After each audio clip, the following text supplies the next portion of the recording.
The Dorkening and all affiliated shows are not intended for anyone under the age of 18. The following may contain discussions or scenes that have adult situations, graphic violence, nudity, strong sexual content, and graphic language. This show is intended for mature audiences only. Viewer discretion is advised.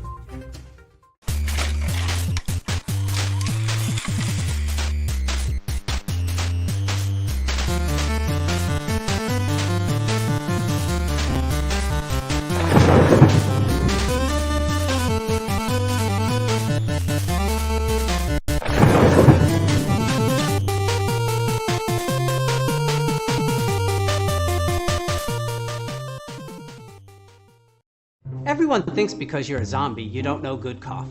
Well, they're wrong. There's only one brew that gets my seal of approval. Deadly Grounds coffee is my guilty pleasure. The aroma is so intoxicating. It brings all of my neighbors out of the woodwork. Deadly Grounds coffee. Coffee to die for and zombie approved. It's good to get a little deadly. Use the front door! Oh, they're so disgusting. Hey, happy Wednesday, everybody. You're watching not, Obviously, someone still is, I guess. Yeah. Oh, jeez. You're watching Splash Page. What the fuck? No, almost there. Next day. Holy flirkin' schnit, what is happening? One more day. Second time's charm. You're watching the Dorkening. There we go. There we go. Third time's charm. Hey, it's been a long week, and I have a puppy dog that I'm going to be taking care of, so I'm going to pop off in a second. But my name's Leo. I'm the monkey behind the keyboard here. We have an awesome show scheduled for you as always. And hey, pal for Brandon, how's it going? Hey, so what the fuck is this? What are you starting at 9 now? Like on time? What is this horse shit? That's what I do. That's what I do. No. Historically, it is not what you do. That's why I'm being so incredulous. Well, I have a timer going on because we're going to be doing Riley's medication while I'm doing the show. So yeah, that's why I didn't know there was an instructional aspect to this week's episode. There's Professor Venkman. Yo. Hey, everybody. Back off, man. He's a scientist. Jar Jar. Hey, what's going on? Happy Wednesday, all. Happy Wednesday, Steven. Happy Wednesday, everyone. Okay, I'm gonna put some. What's so fucking Wednesday about it, everybody? I mean, hey, Carrie, how's it going? Tom, Twisted Roots. Good evening, everybody. Wow. Yeah, thanks, Carrie. Everybody's here. Yeah. So kick it off. I will be right back. All right. to kick it off, I'm leaving. See you later. It's been real. It's been fun. It's been real fun, kids. Tune in next week when Leo shows up for 40 seconds and then leaves. Steve's got something right away. No, I'm just gonna kick it off, I guess, because I offered. I guess we'll get it off right away. So what the hell happened to Rick and Morty with Justin Roiland? Well, I mean, it's continuing. Yeah, it's continuing. I mean, I guess nothing's happening with Rick and Morty. Just Justin Roiland's not going to be involved in it anymore. Well, besides the fact that it's going to be another season is happening, Roiland's not involved. But I guess, from what I understand, aren't you supposed to be taking care of your dog, Leo? I am. We got next timer. So it's a series of 3 different drops we put in both eyes. So we just put one in. Only takes a couple minutes to put it in. And now we got to wait 5 minutes to put the next one in. So I figured I'd come on for the 5 minutes and then I'll pop right back out. That won't each time. Absolutely disrupt the flow of what it is we're doing whatsoever. We need to make sure, 5 minutes in, we're asking Leo something. Ahoy. Ahoy. Colleen. So I heard Rick and Morty.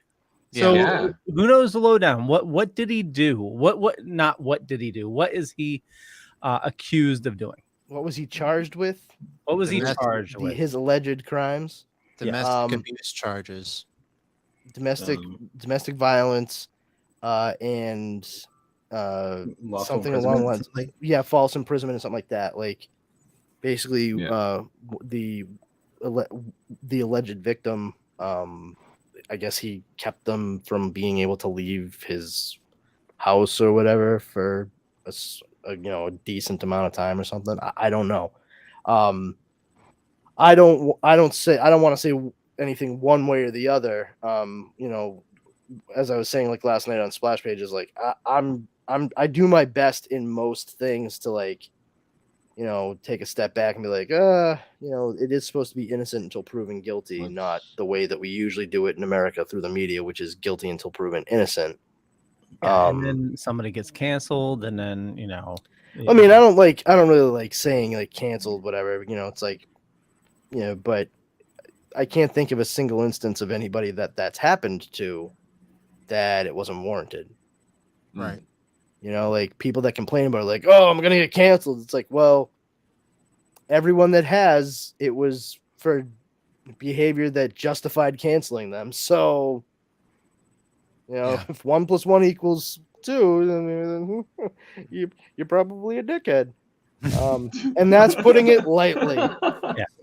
But like you said in yesterday's show, though, is we do have laws in this country, so it's you're supposed to be innocent until proven guilty. So yeah, and like I said, that's not that me personally, and certainly not on behalf of the network. That's not an endorsement of Justin Roiland's like presumed innocence or anything like that. It's just that's the way it goes. Yeah, hold on. We both clicked at the same time. Colleen says, yeah, but then unfortunately there are so many people who don't come forward with allegations of abuse because they're afraid they won't be believed. Well, here's the thing. I mean, I agree with you, Colleen, 100%. I think the issue is, a lot of what we've heard over the past few years is believe victims, believe them. I don't, and I'm not saying this is a detriment. All right. I think that anybody that comes forward to report any kind of abominable behavior, like what we're hearing allegations of now, they need to be taken seriously. That person needs to be given true and respectful consideration. I do not think anyone should automatically be believed for the most part. If it's not right then and there when it happens, like if a year and a half later somebody comes forward, like that needs to be taken seriously. It needs to be treated with the utmost respect, because you don't know if that person is in fact a victim. But to say you believe one person automatically over another, that's another part of the issue that I'm talking about. Is we should be, the laws that we have set up in the country, we're supposed to be able to separate how we feel about a thing versus what it may actually be. And that's all I'm saying. Like, for if it comes out, if there's absolute proof that he did this, I'm gonna say like, I'm not necessarily gonna be surprised. I think it's dangerous because there's abusive power, abusive control on both sides of that argument, that situation. And I think it needs to be treated with a light touch. And that's why it's very, very important for everything to be looked at and carefully considered and just really scrutinized, and not in a negative way. And I don't mean by the media or the public. I mean by, the law. It's incredibly important. And people, society on their end, they need to catch up, because really anybody that needs to come forward to say something should be able to do so.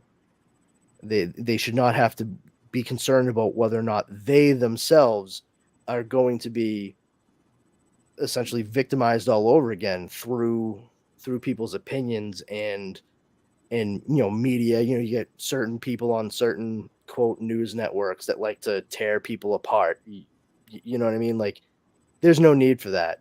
Let the people who are trained and go to school for years to learn about laws go over everything and take care of that. And the most you can be is just supportive of the entire process. Colleen says definitely, but if there is given an overwhelming I said the same thing.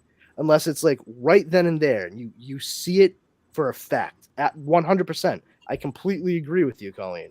I did say it at the top of this. Yeah, I mean, if somebody comes in and they're physically broken, and that's, I'm putting it as mildly as I can in that regard. But if they're, if that's the case, I mean, obviously something fucking happened, but if there's something that's being said years and years after the fact that needs to be investigated properly. I think a best case scenario for that would be Bill Cosby. Mm-hmm. Accusations were made, there were allegations, and it was properly investigated all the way through, and they found through and through there was evidence of what the accusations were. So, that's, I think, a solid example of what it means to take someone's. Oh, thank you, Colleen. I like to think there's actually other reasons I'm awesome, but I'll take Two it. more. There's two more. There's only 3 reasons, and that's one of them. And but yeah, like the people who came forward, they were listened to, and I'm not talking about the media. I mean the law. They were listened to. They were given proper, respectful consideration, and investigation took place. That's the way it should go. There was no assumption made on one side or the other. Who is telling the truth? Who is lying? That was not the stance. It was, let's find out who's telling the truth and who may be lying. That's exactly what needs to happen in every case, not just Bill Cosby's or Justin Roiland or Kevin Spacey. That should be across the board, and it's, it's important to see that there are people who will say certain things or try to spin things certain ways to make it look as though, they may be a victim, and they themselves can be the full-blown narcissist trying to keep control of the situation. And I'm not saying it's a 100% school textbook case for it, but when you see everything that went down with Johnny Depp and Amber Heard, I think they were both fucking scumbags. They're both pieces of shit. However, a lot of the things that were put forward and kind of pushed out to the media to let the public court, try everything before it went before an actual civil judge, is the fact that Johnny Depp was out and out a wife beater, and he was just like a piece of fucking, flaming garbage given life. And as it turns out, I think they were both pretty abusive, but that's the thing, is they both were. And it's important to take a look, like, because all right, Johnny Depp wasn't great, but also, like, he didn't do everything that he had been accused of. And Amber Heard actually did do some stuff that was not brought to light until much later on. So, like, that's another solid reason as to why it's important to not make a decision, in a knee-jerk fashion, and to not let any bias come through. The only side that we need to be on is the side of the law. We're all human beings, and we're trying to give, I feel this way, we're trying to give one another slack. And those laws were written to do so. And not just slack, like, oh, like, take it easy, like, let's not be so hard on them. It's like, no, maybe we need to take a beat before we, like, oh, if somebody says that they're a witch, maybe we should try to figure out if they're actually a witch and not just fucking drown them in the lake right away. But aren't you supposed to see if they weigh as much as a duck first? No, I think you have to make to see if they float. We will tie these boulders around your ankles. If you float, you're a witch. And if you sink and drown, well, that's wrong. We were wrong, and that means you're a human. So yeah, good job. you get to go to heaven. Yeah. Weigh them against the duck. Pressing is the worst one. Weigh them against the duck. So you need to see if they're made out of wood, and in order to see if they're made out of wood, you need to see if they float, and if they float, ducks float. Thus, if they weigh as much as of a duck, they're a witch. Yeah. Yeah, so that's a really long-winded way of us saying, like, this shit with Justin Roiland's pretty fucking crazy, and let's see what happens. Yeah, that's it's unfortunate, for some people that are hardcore into solar opposites and Rick and Morty, but and there's the video game too now. If they're he's done with that company. He's done with that studio as well. Yeah. But here's the thing. Some people are already saying, "Oh, what are they going to do about the voices of Rick and Morty?" It's like, "Oh, have you ever met? I mean, fair enough, Jeremy. I was going to say, have you ever met fans of cartoons? Believe me. Yeah, right. There's somebody. Believe me. There's at least 2 people out there that can do one or both of those voices. At least 2 people. There's probably 2 people on YouTube like every hour. I mean, that's why I use the fucking qualifying phrase "at least" in front of 2 people, Leo. Hey. I mean, I saw after this whole thing came out, I saw people posting videos of their audition. I'm like, they can find someone easy. Oh, yeah. I mean, where did they post it? Like TikTok? Like they think like they're going to be found on TikTok. So TikTok. Like, I hope there's somebody that can do Rick's voice on this fucking thing. Well, I don't use TikTok because it's a national institution. And then I was looking. What was that? What are you, a fucking Dick Tracy villain? Mumbles? What was that? I know that Dustin Hoffman was here all of a sudden. Slow down the tape. We'll be able to understand him. So if these people are trying to get discovered on TikTok, does that mean TikTok has become the new waiter job that people get in California? Yes, that's exactly what it's like. Yeah. It's just like being wait staff, except you're not in a room full of people that ordered food and you don't have to bring them that food. But other than that, what if exactly like being a waiter, Leo? Yeah, but what if you're doing TikTok and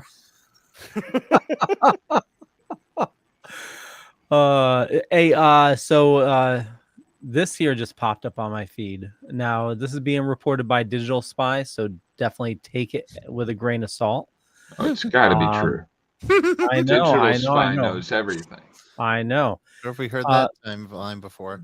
So actually, hold on. Kyle Ellis says the voice actor change will just be a permanent result to some random space adventure snafu on Rick and Morty. Totally. It'll be like when Seth Green came in on the 2nd season of Nickelodeon's 2014 television series for Teenage Mutant Ninja Turtles. He replaced Jason Biggs as the voice for Leonardo. And the way that they worked around that was they did the whole big like shredder fight. He gets thrown into the garbage truck at the end of the 1st season. And then at the beginning of the 2nd season, they go to April's family's farm in New England. And Leo is all jacked up from the fight, just like in the comic, because in the movie it was Raphael. Yeah. And they put Leo in the tub, and he's there for weeks, and he finally comes up. And when he starts talking, and he's like, water, and they're like, you sound different. It's like, well, he sustained a lot of damage, and his larynx, he's probably not ever going to sound the same again. And boom, there you go. There's your explanation as to why he sounds slightly different. And I thought it was brilliant. They didn't treat the kids watching the show as dumb whatsoever. It was pretty cool. Well, so that's one way to do it, or they could just pull a Darren. Well, or they could pull a Family Guy from Meg, or switching Meg voices. I was trying to see if anybody got that quote. No, from Bewitched. Yeah, you pull a Darren. I think we all know Darren and how they switched him out. Pull a Darren though. I mean, I don't Are you? I mean, you could also say something? Aunt Viv. Yeah, right. Yeah. You There's look some different, show on you fucking Netflix DJ where Jazzy they Jeff. just switched out a character. You look different. Or they could switch Meg voices like they did in Family Guy. Hey, shut up, Meg. Apparently, now this is according to Digital Spy, but Jeremy Renner. Yes. You Yeah, gonna finish that sentence? Well, Or... It's gonna be the new voice Apparently, of everybody, Rick and Morty. Jeremy Renner. So, next topic. So apparently he was run over by the snowplow. He was trying to save his nephew. Yeah. I knew it And was a could have family been. member. It really could have been worse. He could have been run over by a reindeer. Sorry. Oh, Well, one thing that was sing it, revealed Grandpa. about Jeremy Renner that he did break 30 bones in his body. And 6 bones in someone else's. I got run over by a snowplow. That thing was more than a As for me and snowplow. Grandpa, That's we like a believe. snow tank. Snow Yeah. tank. They're also reporting that his co-star Chris Evans took a moment to poke fun at the accident, asking if Good for him. anybody had thought to check on the snowplow since the accident. Yeah, right. There's that New England fucking aloof care, you know. Just like, yeah, I mean, I care, but I'm gonna be a fucking asshole about it. I heard it. I heard it said, you know, here in the Northeast, we are kind, but we're not nice. No.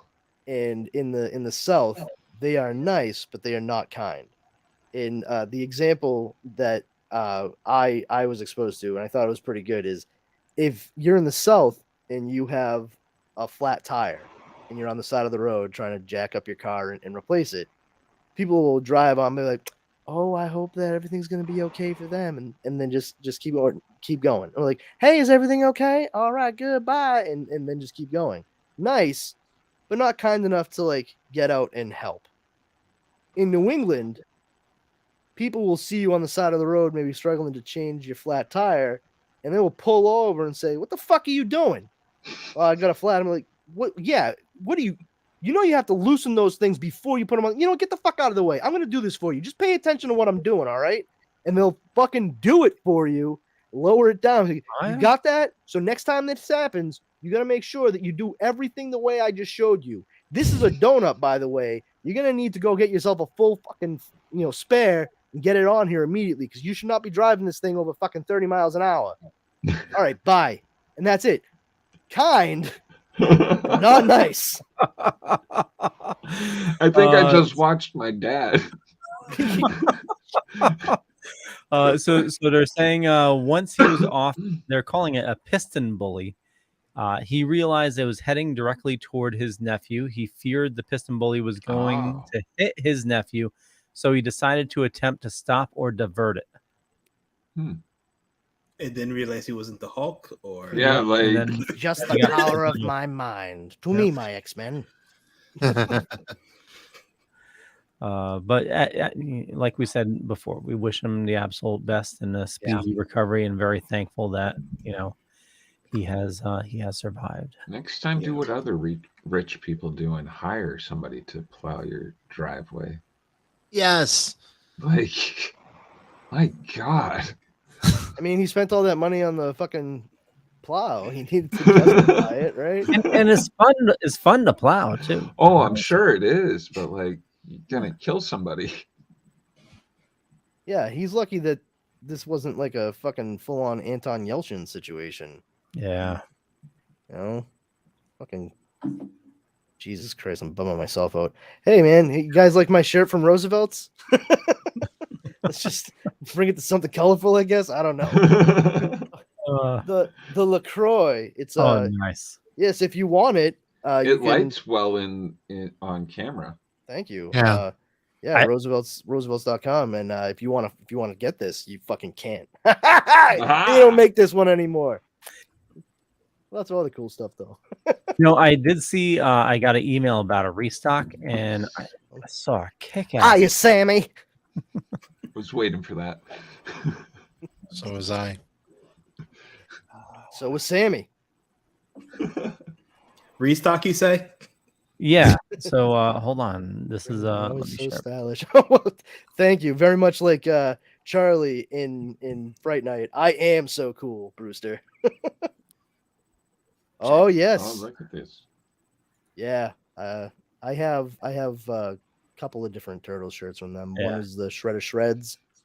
And the other one is there's actually another one on there, Steve. You might get a kick out because it's a video game one. It's Street Fighter versus Teenage Mutant Ninja Turtles. Oh, okay. Yeah. Those toys are now in Target. There it is right there. Up in the that's the Teenage yeah. Mutant. Yeah, look at that shit. Oh, nice. Well, they also have the TMNT arcade game, or let me Oh, see. the Shredder's Revenge.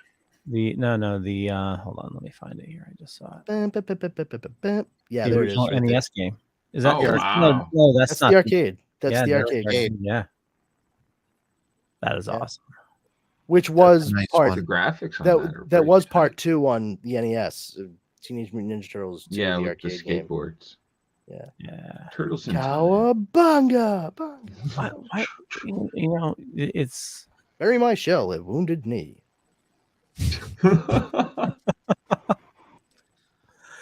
these are just awesome. I want that goddamn Marty McFly Western shirt so badly, and it's sold out right before I fucking went to buy it the other day. I'm fucking pissed. Like I just want a fucking short sleeve pink and blue cowboy-esque looking shirt. Fucking sell it to me, you dicks. I mean, besides this and Fright Rags, they got like they're very popular with like I also taste the flying off rainbow, the shelves. Colleen. Yeah, that one. Oh man, Skittles? I don't like that one. I have a yeah. There's I'm not a big fan of some of the Back to the Future ones they have, but I love that one right there, the Eastwood, the pink and blue up in the not that one that you're looking at. Oh, Boom. that's that big one. balloon. Oh yeah. I fucking love it. It's the shirt that, Marty wears when he travels back. But Minus Yeah. the atoms, but yeah. yeah, it's all they have is large right now. It's like, oh, all right, so every other fucking fat guy that likes Roosevelt's had the same idea as me. That Great. reminds me, I saw something that was hilarious. Speaking of Back to the Future. Let me pull it up. Where did it go? We don't know, Leo, because you're the one whose screen is Oh, that in would be front sweet. of you. The moment you realize the ship that uses the time machine in Star Trek 4 was stolen from Klingon Doc Brown. I believe it's pronounced Doc Brown. That is probably one of the best memes I've ever seen. Yeah, because exactly. He was the Klingon. Mhm. That is crazy. That is crazy. Well, maybe in the future, it's available in every corner drugstore. Oh, Marty, So you know what this means? This thing is junk. It doesn't work. My favorite part of the first movie is when the Libyans show up, and he's like, "They found me. They found how me. did they find I don't know me? how they found me, but they found me." He's got a fucking truck that's bright white Pounds. with his name and phone number on the fucking side of it. And he's like, "How did they find me in the small town that I've lived in for the past 48 years?" Yeah, it's a real fucking puzzler, Emmett. How did they figure it out? I mean, and I say that as somebody who absolutely loves that movie. And when I say that movie, I mean all three, because it's hard Yeah. to separate them the way that they made them, and it's brilliant. But It yeah, was one of my first favorite trilogies besides Star Wars. Yeah. yeah, absolutely. I loved Back to the Future as a kid. I mean, even as an adult. I can't wait to get my stuff all set up so I can put my actual prop replica flux capacitor up on the wall. Ooh. Oh, it's huge, kid. Huge. Fucking gargantuan, son. Era. It's chowder. Chowder, I tell you. Enjoy this. Didn't The you have more problem- than one of those? The problem with the Kennedy accent is that we are from Brookline, not Boston, Yep. and we have to talk around these gigantic teeth. I said that reference, by the way. Chowder. Chowder.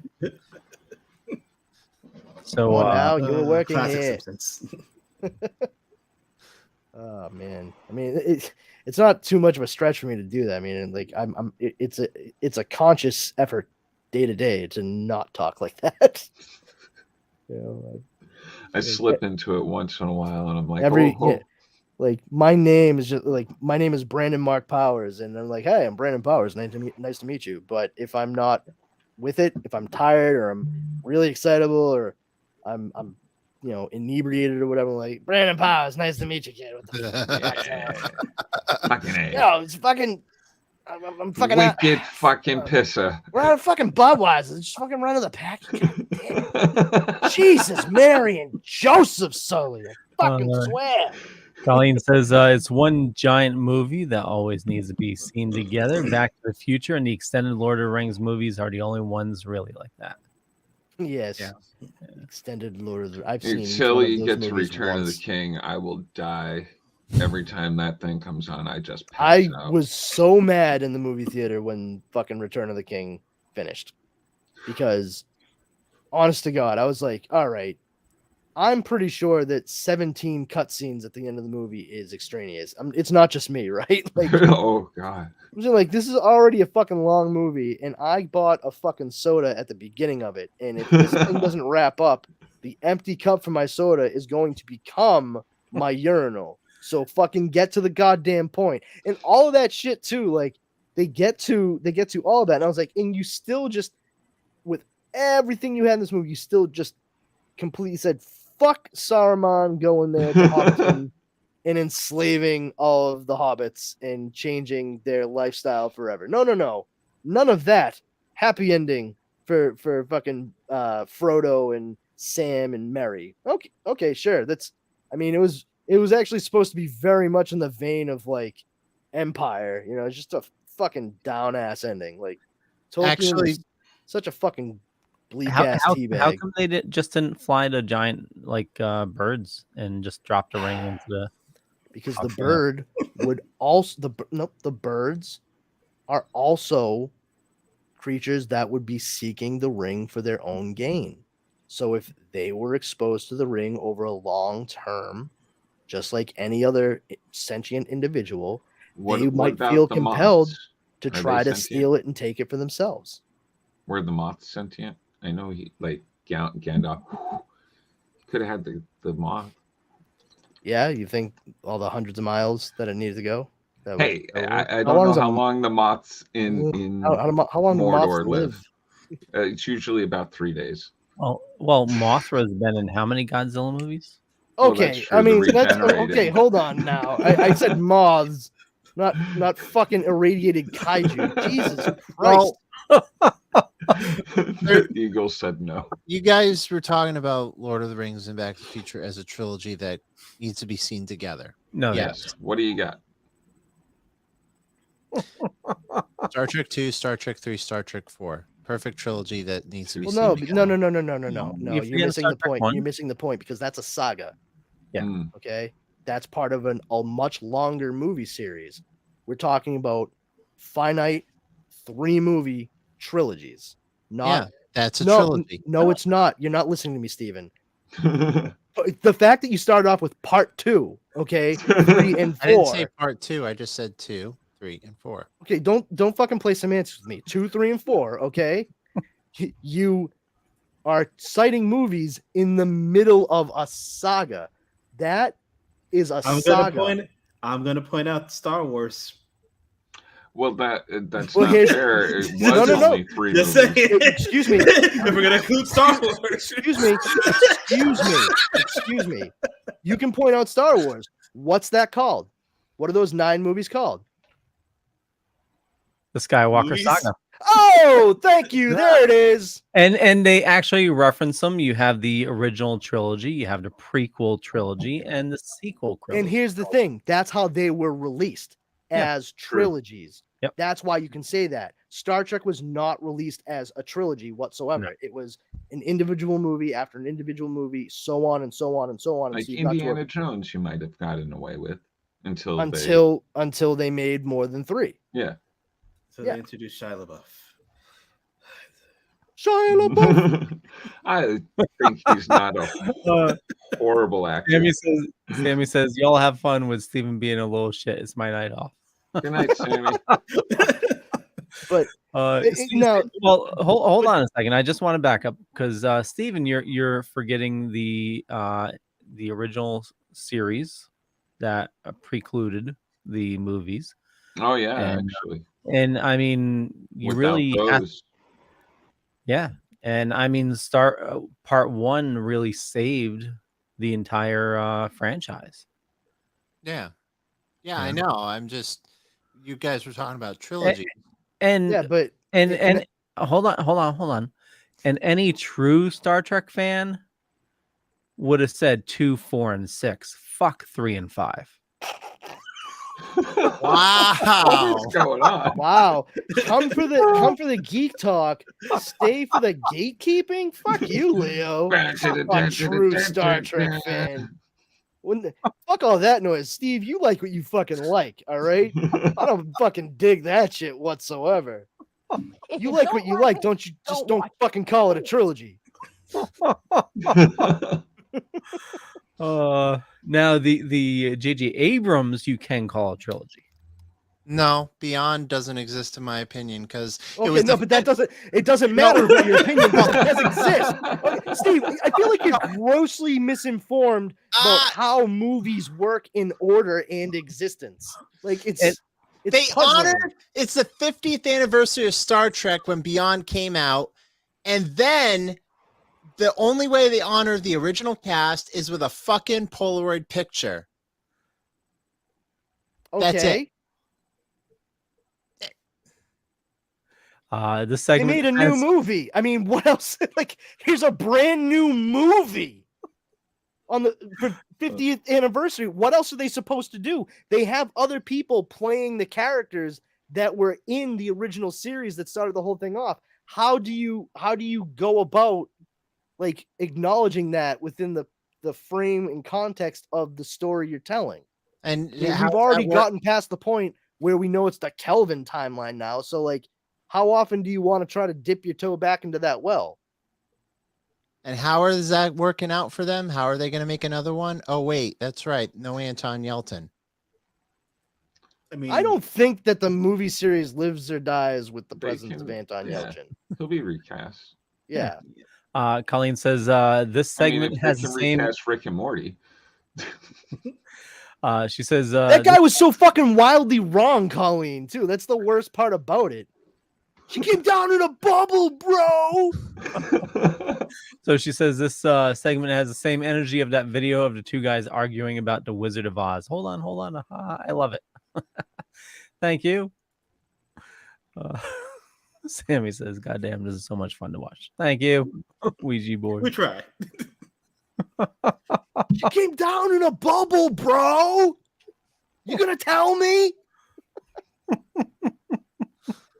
What was his thing? He was calling her a princess. Was that what it was? I don't even remember. That guy was like, she came down in a bubble and all that shit. Colleen probably knows. Yeah, I know. Hurry, type faster, because Leo's gonna wait until you tell us. Yeah. He was saying she was a princess, and I remember watching him like, this guy is so vociferously and vehemently incorrect. It is fucking ridiculous. Like, she is literally a good witch. like that's her fucking title. Like, Glenda the Good Witch. You know, it's not fucking rocket science. I mean, like, talk about fucking getting ready to have a stroke over a fucking story that L. Frank Baum wrote to keep his like fucking niece entertained in the fucking Midwest.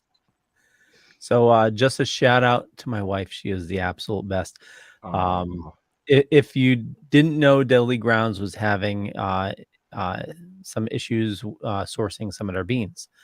So they had a little stock issue, which has been resolved. But I've been out of stock of Deadly Grounds for a while now. This is my first cup in like 2 months. Whoa. It's Witch's Brew. Oh yeah, that's Dara's favorite. Yeah, it's Love mine that too. shit. Oh my god, that's so fucking good. Good thing I get paid tomorrow because I'm gonna have to get some because I've been out with it for 3 months. I told you why I love Witch's Brew so much, right? Because you're a witch. We Yeah, understand. Because it's tasty. You're made well, of wood.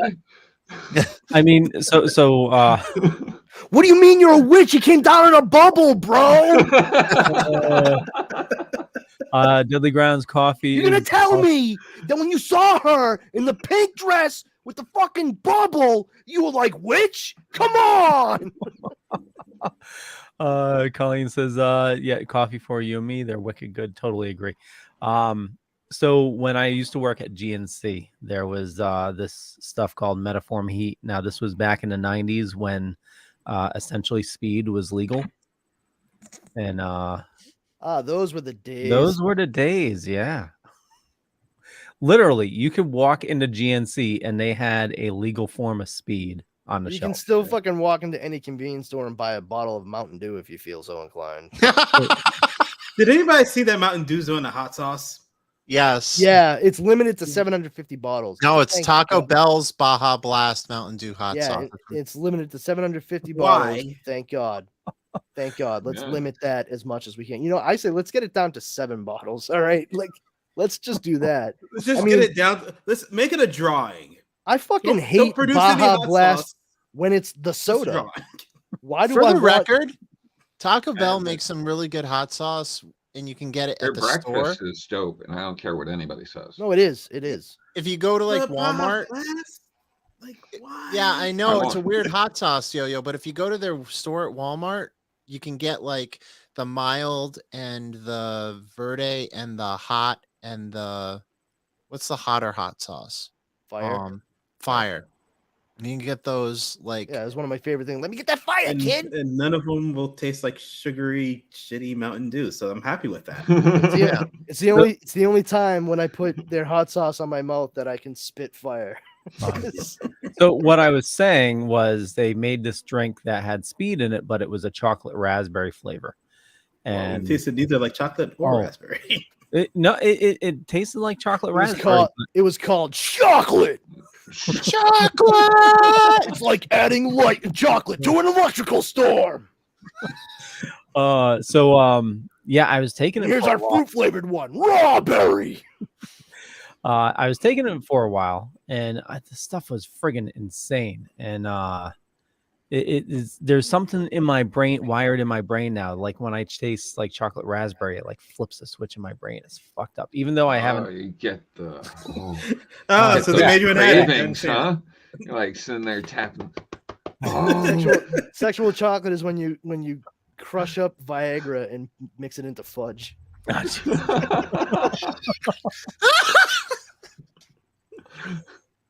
Oh jeez, we went off the rails big time. Yes, we How's, did. how's that Viagra fudge I gave you? I mean, it was pretty good, but like, I got some stuck in my throat earlier, and I've had a stiff neck for 3 hours.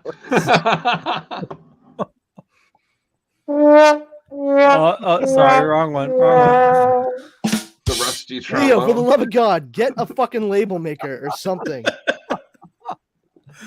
I have mine labeled.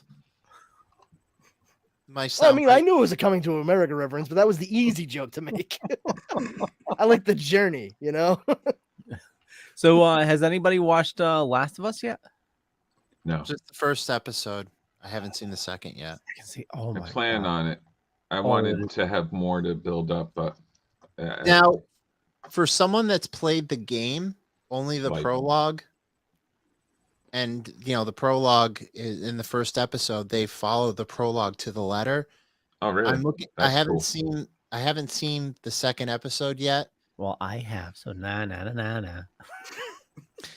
I'm looking forward to seeing what they bring to the table. And for someone that hasn't played the game, only the prologue, I really am looking forward to what they're. Yeah, The lot of only people- thing, I haven't I- played the game, but What's wrong with should- you? I'm the one sorry. thing I hear my son has I a own the problem game with and I haven't is that played they it. don't have the spores in it. Yeah, that's the Which one thing that is- they're saying. But that there's everything spores. else is like pretty much perfect. He said. What are Yeah. the spores? The spores are pretty The much cause of the whole yeah. fucking debacle. So it's Oh, yeah, oh. it's based after a real thing that infects insects. Yeah. no, Well, But everything you else is rhymed. like That was nice. no, that's how it. how it started. Yeah, it's not a virus. It's a What the hell is it? Spore. It's a fungus. Yeah, it's a fungus. Yeah. is it? It's just Okay, fungus, maybe Leo. he just wasn't paying attention enough. I don't know. First 5 minutes, it's like a. It just went from being a like, oh hey, fun fungus in a lab to fucking wiping out humanity and shit. Oh, Well, they so it starts didn't in really like, leave much room for Cordyceps, right? error. But yeah, I mean, so, Come so, on. That was a good one. I'm a fun Yeah. guy, right? Oh, so it That one starts. was good. I won't spoil it, but it starts off in like the 60s. It's like a talk show. This was not part of the game, but they're talking about viruses and they broke the mold when they made you.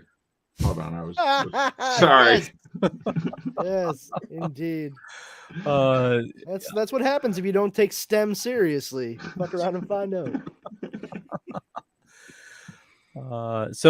yeah, it starts off in the 60s. They're having a discussion on TV about viruses, and this one scientist goes, viruses we can cure, but there's something else even worse. And then he started talking about fungus, and he started talking about the fungus that takes over an insect as a host and controls it and everything.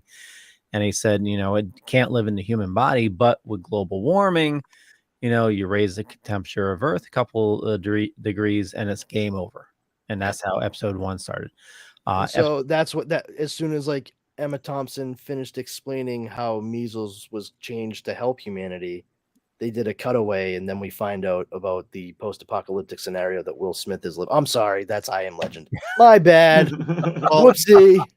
after Because what you Leo- just described sounds exactly how they started I Am Legend, with the interview with Emma Thompson explaining the fucking cure for cancer and how it was measles, and it's like, oh, that could just be a drunk driver, but we put a cop behind the wheel so it knows what it's doing.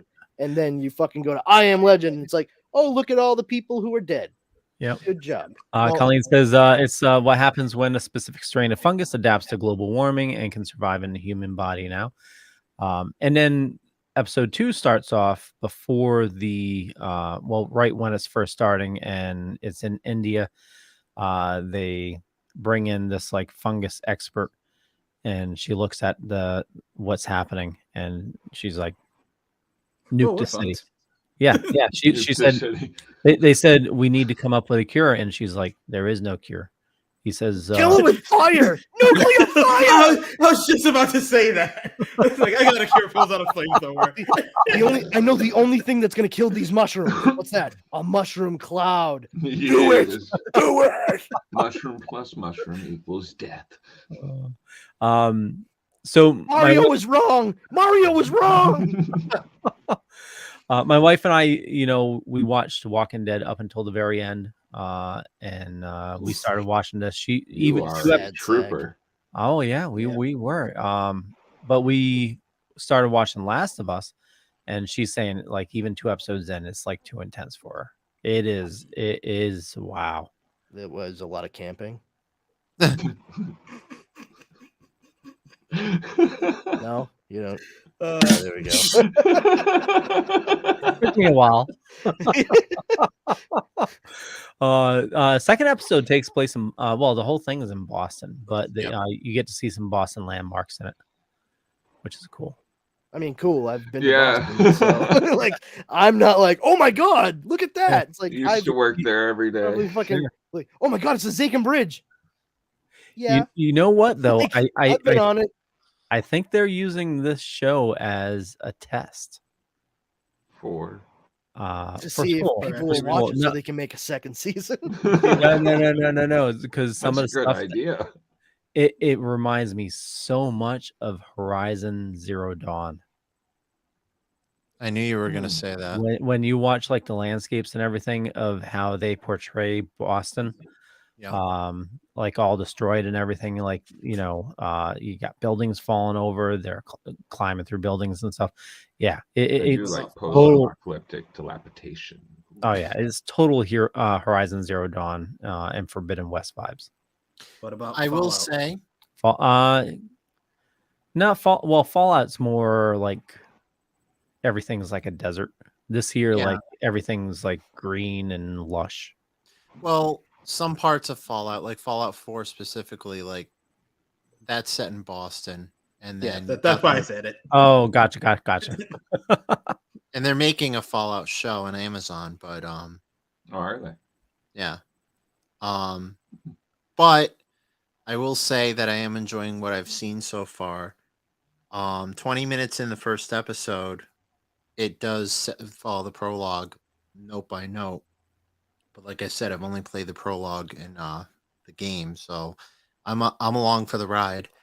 But I've seen from reviewers and stuff. It is probably one of the best video game adaptations so far. Yeah, And they said the video game sales went up like 200% after the first episode. yeah, Yeah. I believe it. And Brandon, same with you. I own the game and haven't played it yet. Yeah. Yeah. Sammy says, "Well, I'm off. Bye, bye, boys. Have fun storming the castle." The Ooh, do you original think game, she'll I've make it? never, It'll take a miracle. I never played the second, but She's the already there. first was incredible. Yeah. I got spoiled by Days Gone, Okay. which is Tried that. yeah. I mean, Last of Us. It looks cool, but it looks on rails. It's not open Oh, world. Oh, Definitely not open yeah, world. yeah, it's very It's not linear. like Go ahead, Yuya. no.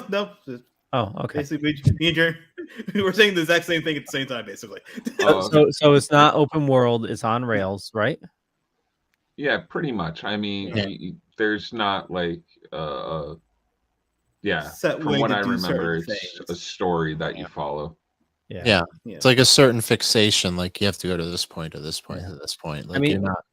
Days Gone you're following a story as well, but it is totally open world. It's like you really need to scavenge for parts and it's Well, I'm you're looking just for a game now. So Days Gone you is say?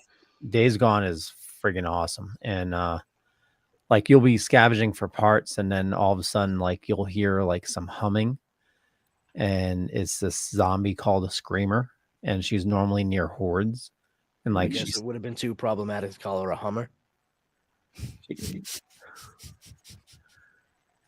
Thank you, Steve. No, I had a joke, but I'm not going to say it because Really? PG. After I just said that? Okay. If you think it's too far after I said that. then- So she's just you don't want to know the joke. yeah, no, we don't. No, she's just like you hear this woman humming, and then you get closer, and then she just starts screaming, and she attracts like the horde that's near wherever, and they come out of everywhere. It's friggin' kick-ass game. Is it Days Gone or Daisy? Days Gone. Days Gone. Okay. It's open world. It's been out for several years. I got bad reviews in the beginning because it was very buggy, but they fixed pretty much all the bugs since and made some updates. I got the game through PlayStation Plus. Yep. Like the I have the premium plan and I didn't have to buy it. I just downloaded it. And I tried it. I wasn't a fan of it, but I have it. Like I can download it again. I'm gonna try it again, but it's worth it. Give it the time. Get it's once you get deeper into the game, it's pretty intense. yeah. You need Cool. Yeah. So, all right. Well, you like the show, and that's good.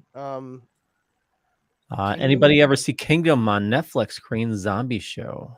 I No. watched some of it. Yeah. It's pretty good. Is it new, It's Colleen? been out for a bit.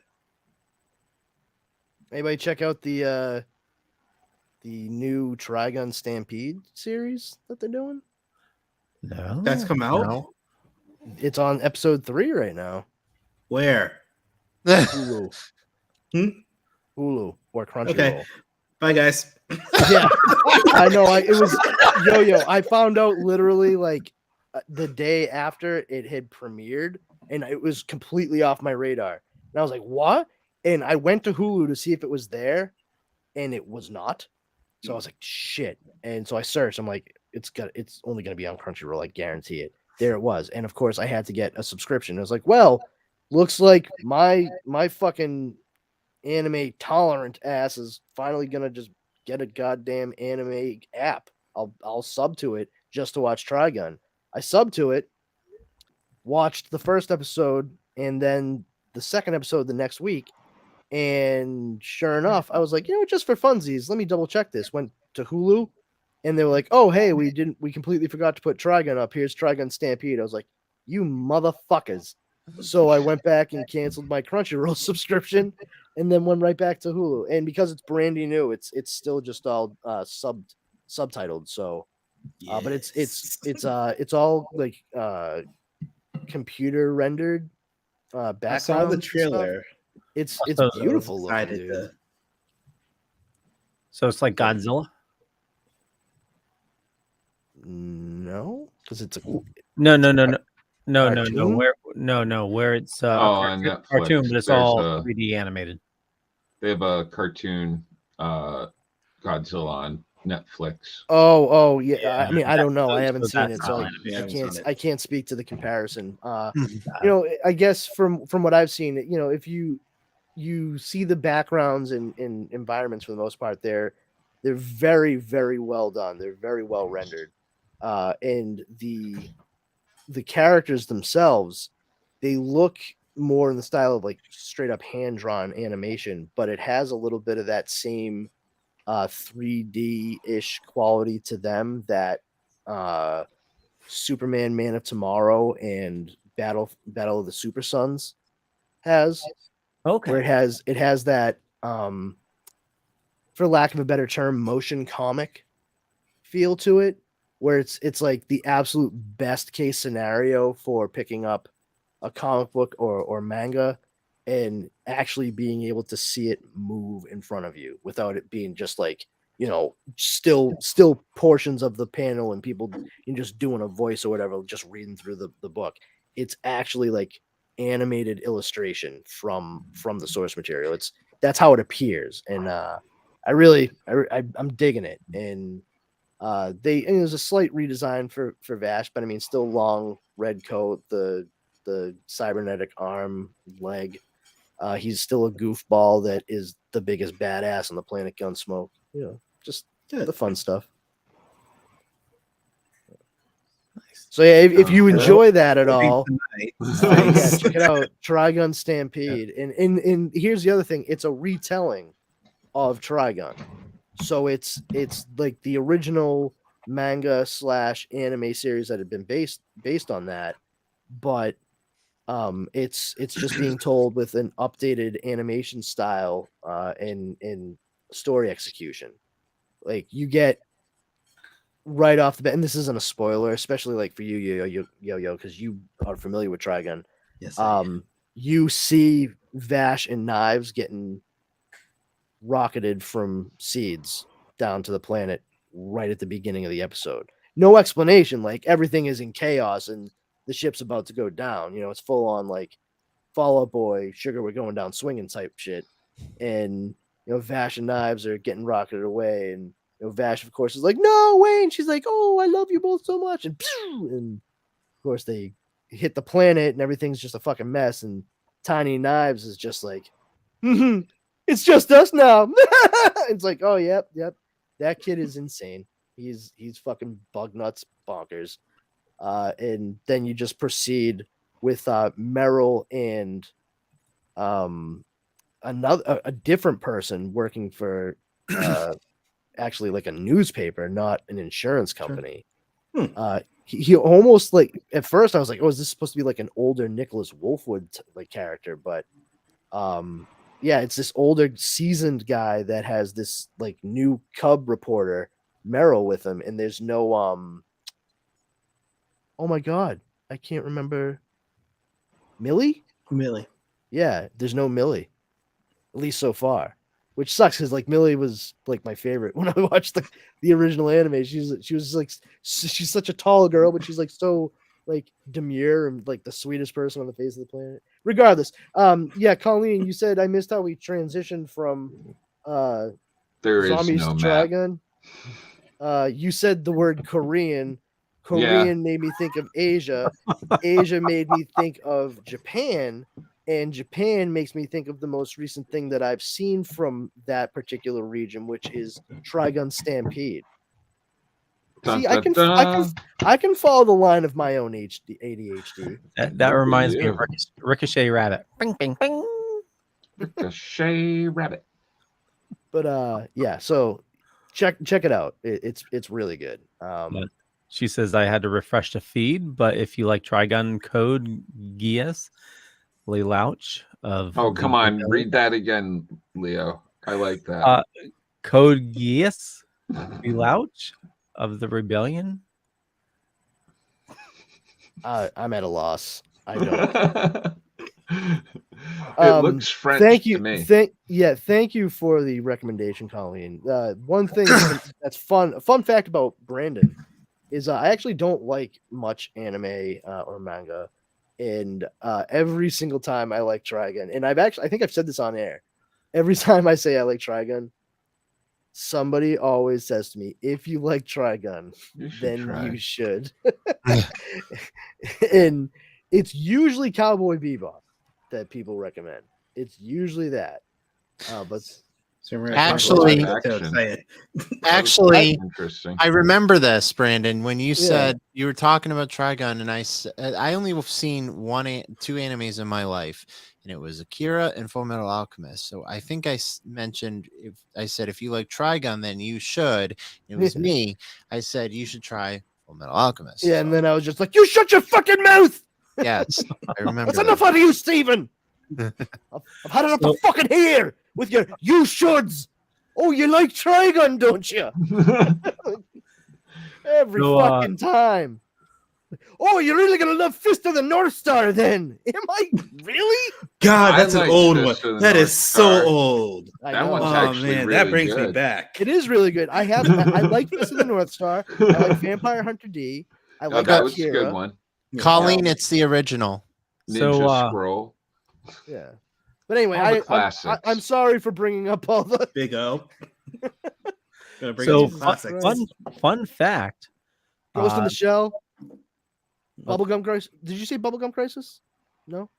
No, I said Big O. You said Big O. Okay. Just Mononoke. I was just gonna say fun fact. The very first article I wrote in '91 was on the Fist of the North Star video game. The true how'd that go? Star. Well, made it into the magazine. All right, then it's a success. Fuck it. Ta-da. It went swimmingly then. It did. So I have a couple questions. And trying to kind of like not beat, but work with the YouTube algorithm. So I have some questions for you.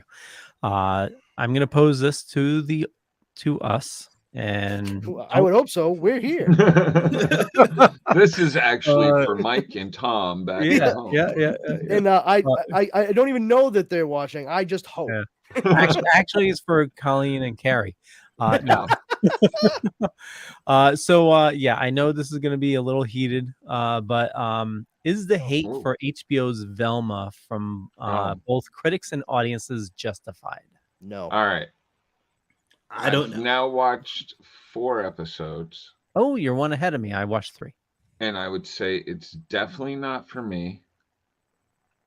But I chuckled at moments, but I'm not like one of those people. I'm like, this is the worst thing I've ever seen. I can't believe that blah, blah, blah. And like, I don't know. I don't understand the bombing of the, I mean, my kid seemed to think it was all right. I don't know.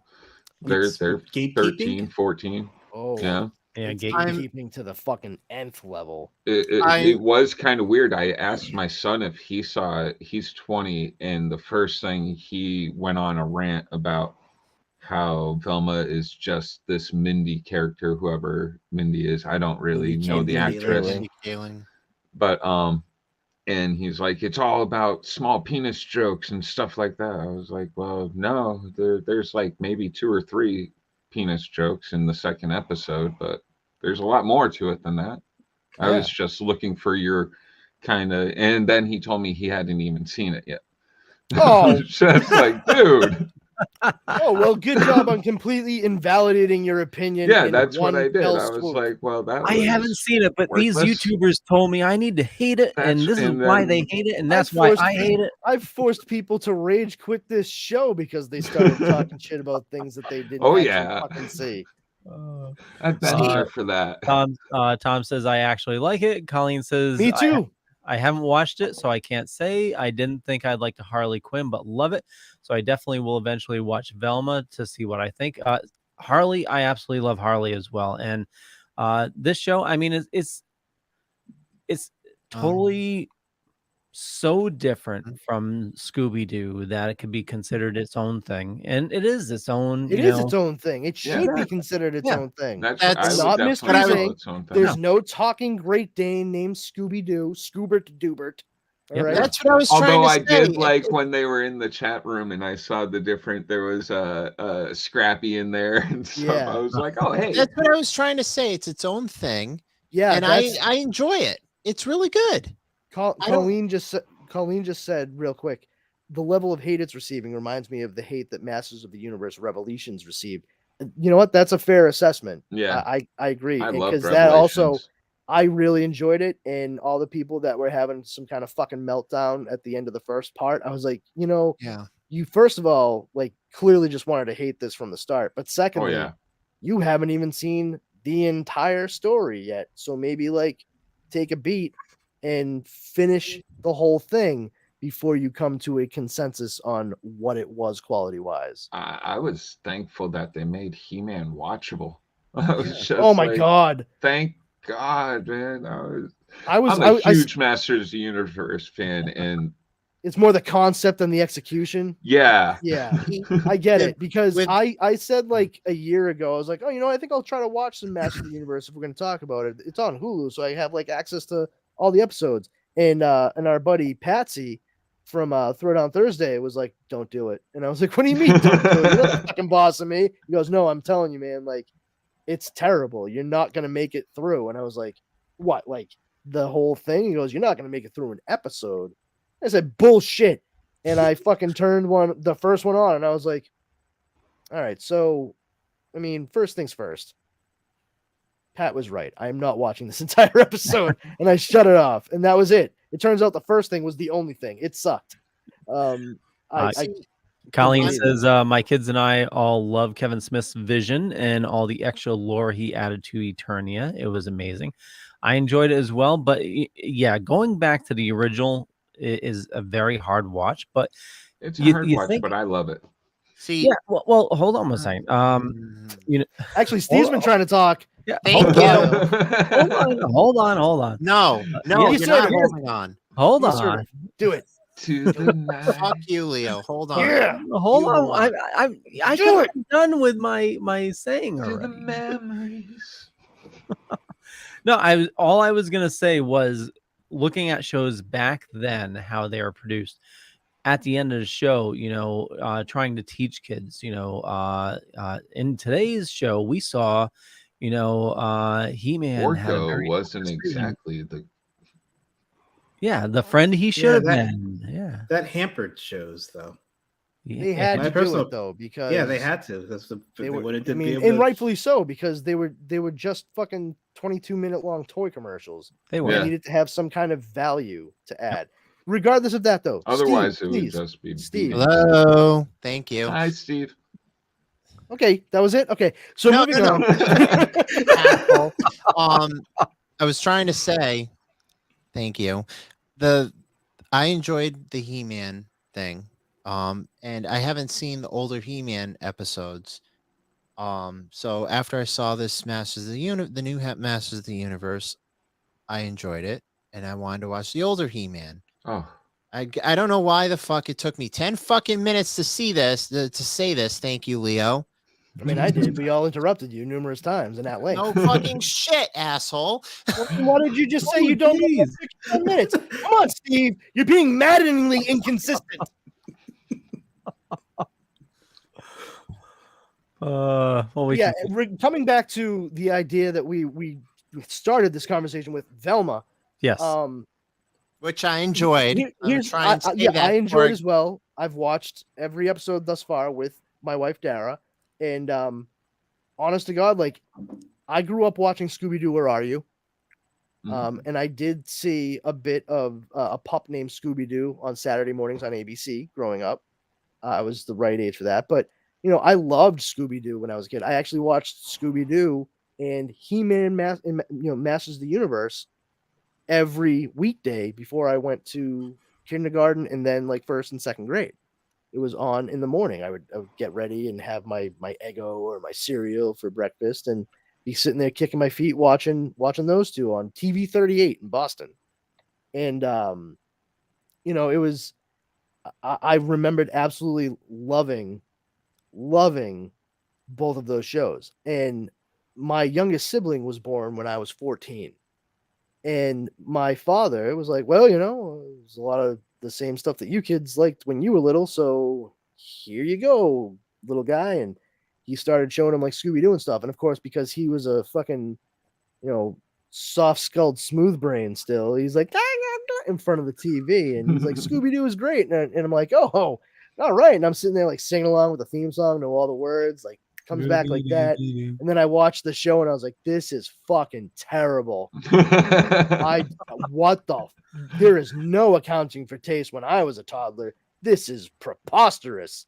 If I could travel back in time and slap myself, I would. And I've seen many episodes of old Scooby-Doo, like regular episodes, the episodes where you had guests showing up. Globetrotters, Batman, and Robin, so on and so forth. I was always hoping it was going to be Batman, but it was usually just the Globetrotters. Yeah, and honest to God, like it's not that great a show. It's very kitschy, it's very niche-y of its time for sure.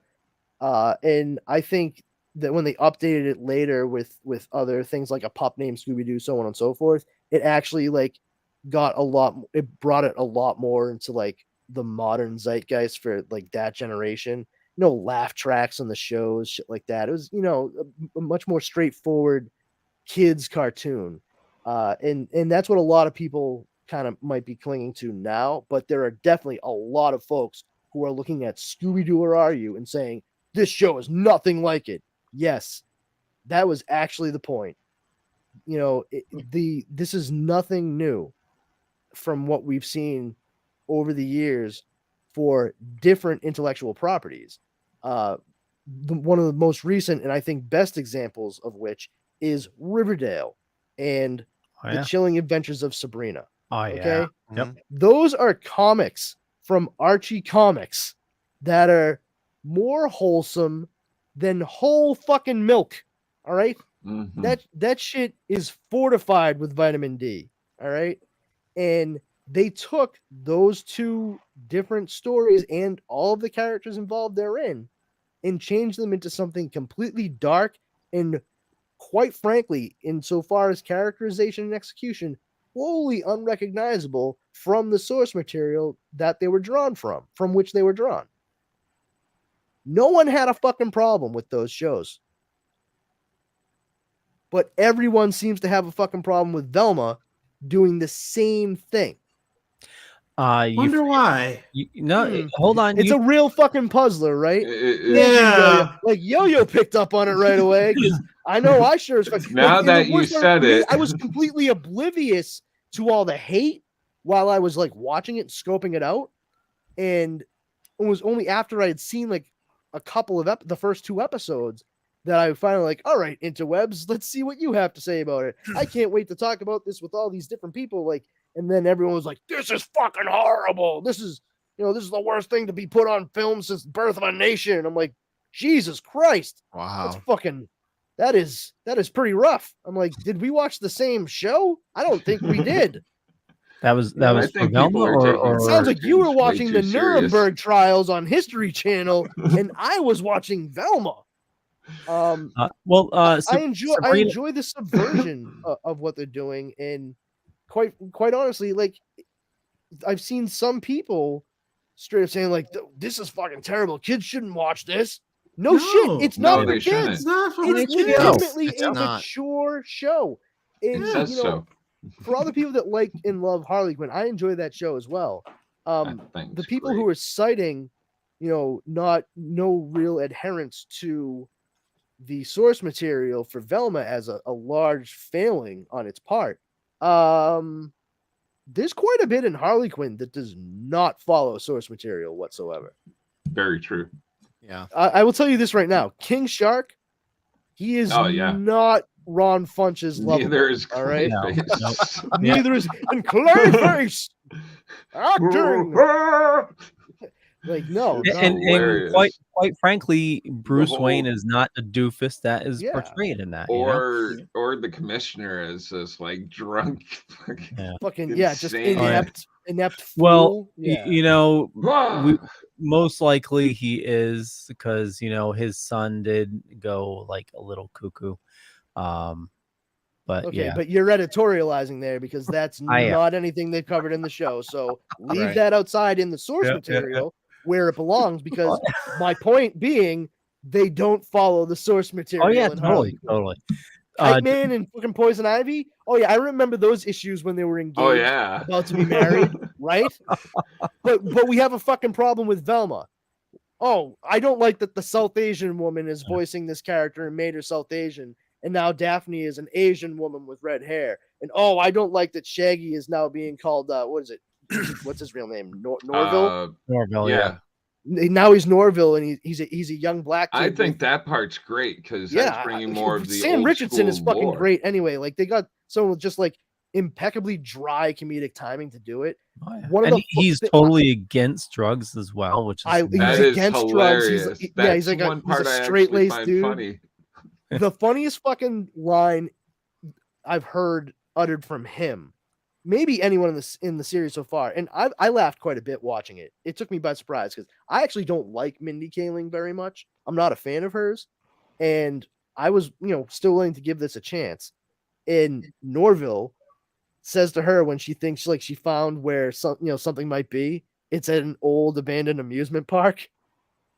And she's like, are you gonna come in there with me? And he turns around and goes, right. Like there's a universe out there where I'm gonna go solve a mystery with you while walking around the old abandoned amusement park. I'm leaving. And I was just like, that's awesome. That is fucking great. Yeah. I wanted to mention something. I think it's an epidemic now that people have something to complain about. People are complaining about this Velma show, and I think the consensus here is everyone enjoys it. Well, not my the cup of tea, problem- but, Some people. I can understand why.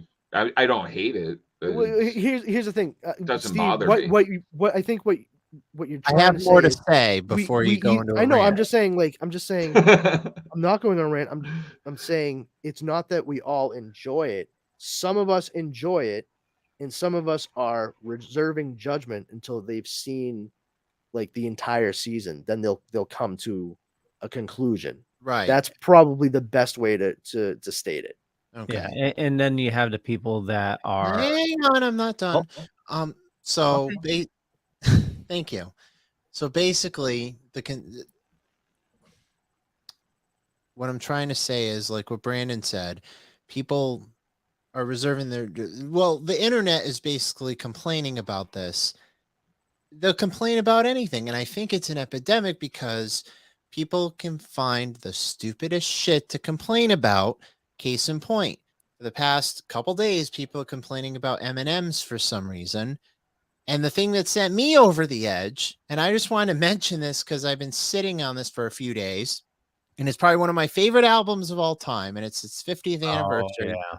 The Dark Side of the Moon, Pink Floyd, greatest album of all time, in my opinion. It's 50th anniversary. People are finally complaining. I don't know why people are complaining about it. They're complaining about the freaking logo. Rainbow. I have no idea why. It's because it's a rainbow, and they're Hold on, wait. It's The not a explanation- rainbow. It's the yeah. explanation to your perplexity, Stephen, is very political in nature. No, I'm just No. I'm not asking you a question. I'm saying to Saying. you, the explanation to your perplexity, to your question, like, I don't know why, the explanation is a very political answer. okay. Then I'm gonna. And that's stray- not something we should be discussing on No, this I'm show. just gonna stray away from that. I'm just saying it's an Okay. epidemic that.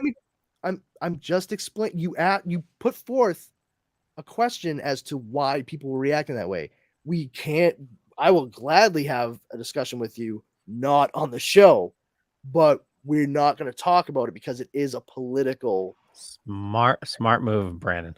I just want to say that, there's always going to be people that are complaining, and whether That's what I they're was trying to say. well, whether Yeah, and you absolutely did say that. All I was saying, Steve, you didn't say anything wrong. Thank I you. was just saying, like, we shouldn't get into Why? reasoning behind that Yep. that reaction, because that's 'Cause- not what we're about here on Wednesday nights. So the cameras Happy turn Wednesdays, off. kid. We can- Woo! So we have a bunch of comments. I'm sorry I didn't get a chance to get to them. I'm going to run through them right now. Tom says haters hated He-Man Revelations because it wasn't the same animation as Thundercats Roar. Colleen Wildly says- disagree with that. I did not have any interest in Thundercats Roar because of the animation. I agree Colleen with says that. She-Ra is an easier rewatch of the original TV show than the original He-Man, but I was a huge fan of both growing up. Agree with that. She-Ra was given more consideration in her creation and execution. Mhm. Carrie says, I still remember the Thundercats episode where they had a bit at the ending where they made a short where the villain was some muddy monster and it was defeated by soap to encourage kids to have good hygiene. That was odd. It was odd. Nothing like a cartoon with a bunch of cat people where the lead cat person shoots a fucking laser pointer in the sky and then all of his cat buddies come running to him. And they don't wear clothes in the first episode. That's true. Yeah, Jar Jar reminded us of that. Yeah, Colleen says, I've been Well, watching that's those why they were cartoons. loose. I get it. That's why the Thundercats were loose. Colleen says, I mean, they Thundercats just had are a on great loose. remake with Scooby-Doo that was incredible right before this and gave the characters lore and great connecting story arcs and had Patrick Warburton voicing the sheriff. That was Mystery Inc., right? Yes. Yes. Carrie says, when they do the upside down sign of the cross on Sabrina, it killed me. And Sabrina, actually, there was some complaints about it, that it wasn't like the TV show. It was so dark. But also, they got sued by the Church of Satan? Yes. Really? Yes, they did. Oh, because for they, the for the copyright statue. because they used the Yep. statue. Yeah, I remember. I will say the thing that killed me on it was the overuse of the word delicious. If I heard them fucking use the word delicious to describe anything having to do with the dark arts one more time, I was gonna fucking take sandpaper out and fucking rub off my own tongue. Yeah. Did they use it more than what is it from Cobra Kai? Valley? Oh my fucking Valley. god. Yeah, here's a fun Oh, drinking here game, in the kids. valley.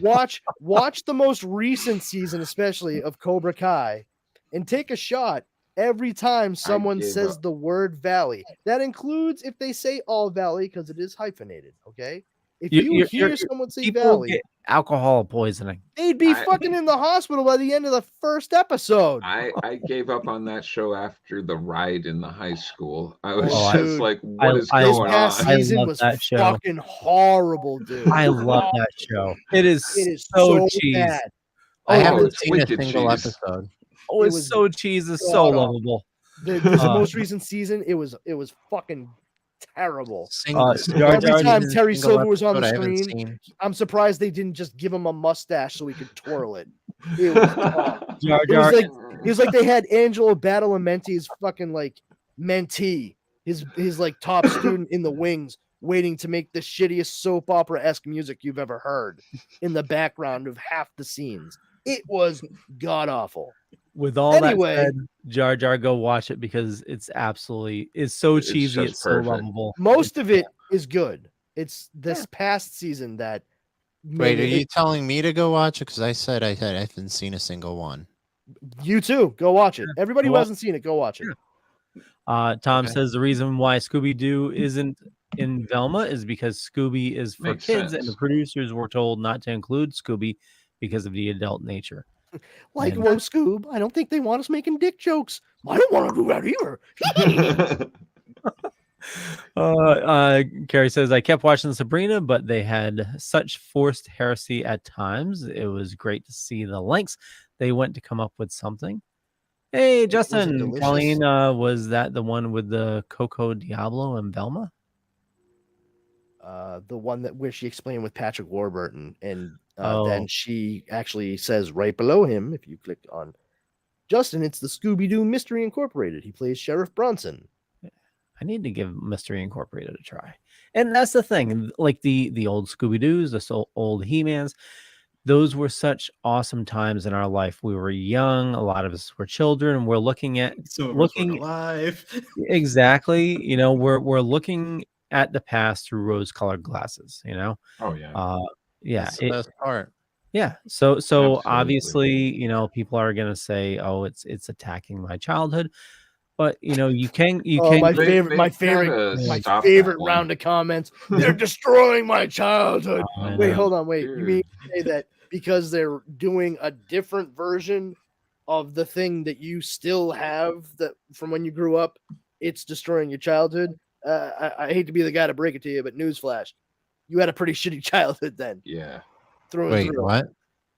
Not you, Steve. One, don't say that. I'm talking. You had a great childhood, probably. Yeah. No, You I don't don't know. know.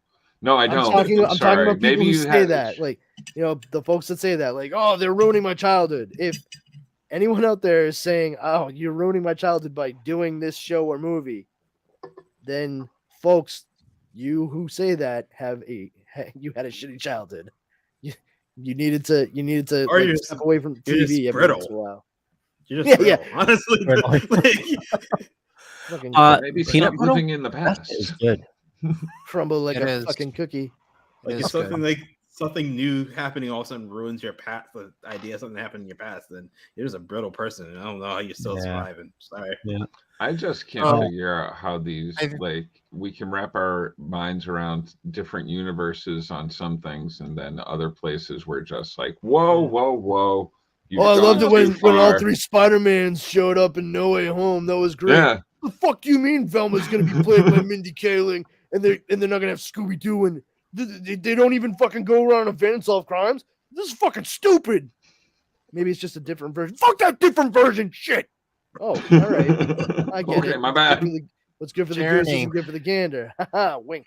Yes, Gotcha. sir. Aaron, I think you saved the best for last for a perfect segue. What do you think about Everything Everywhere All at Once getting an Oscar nomination? I 11 of hope them, actually. Michelle, Yo, damn her last name. yo, I hope she wins Michelle, it. yo.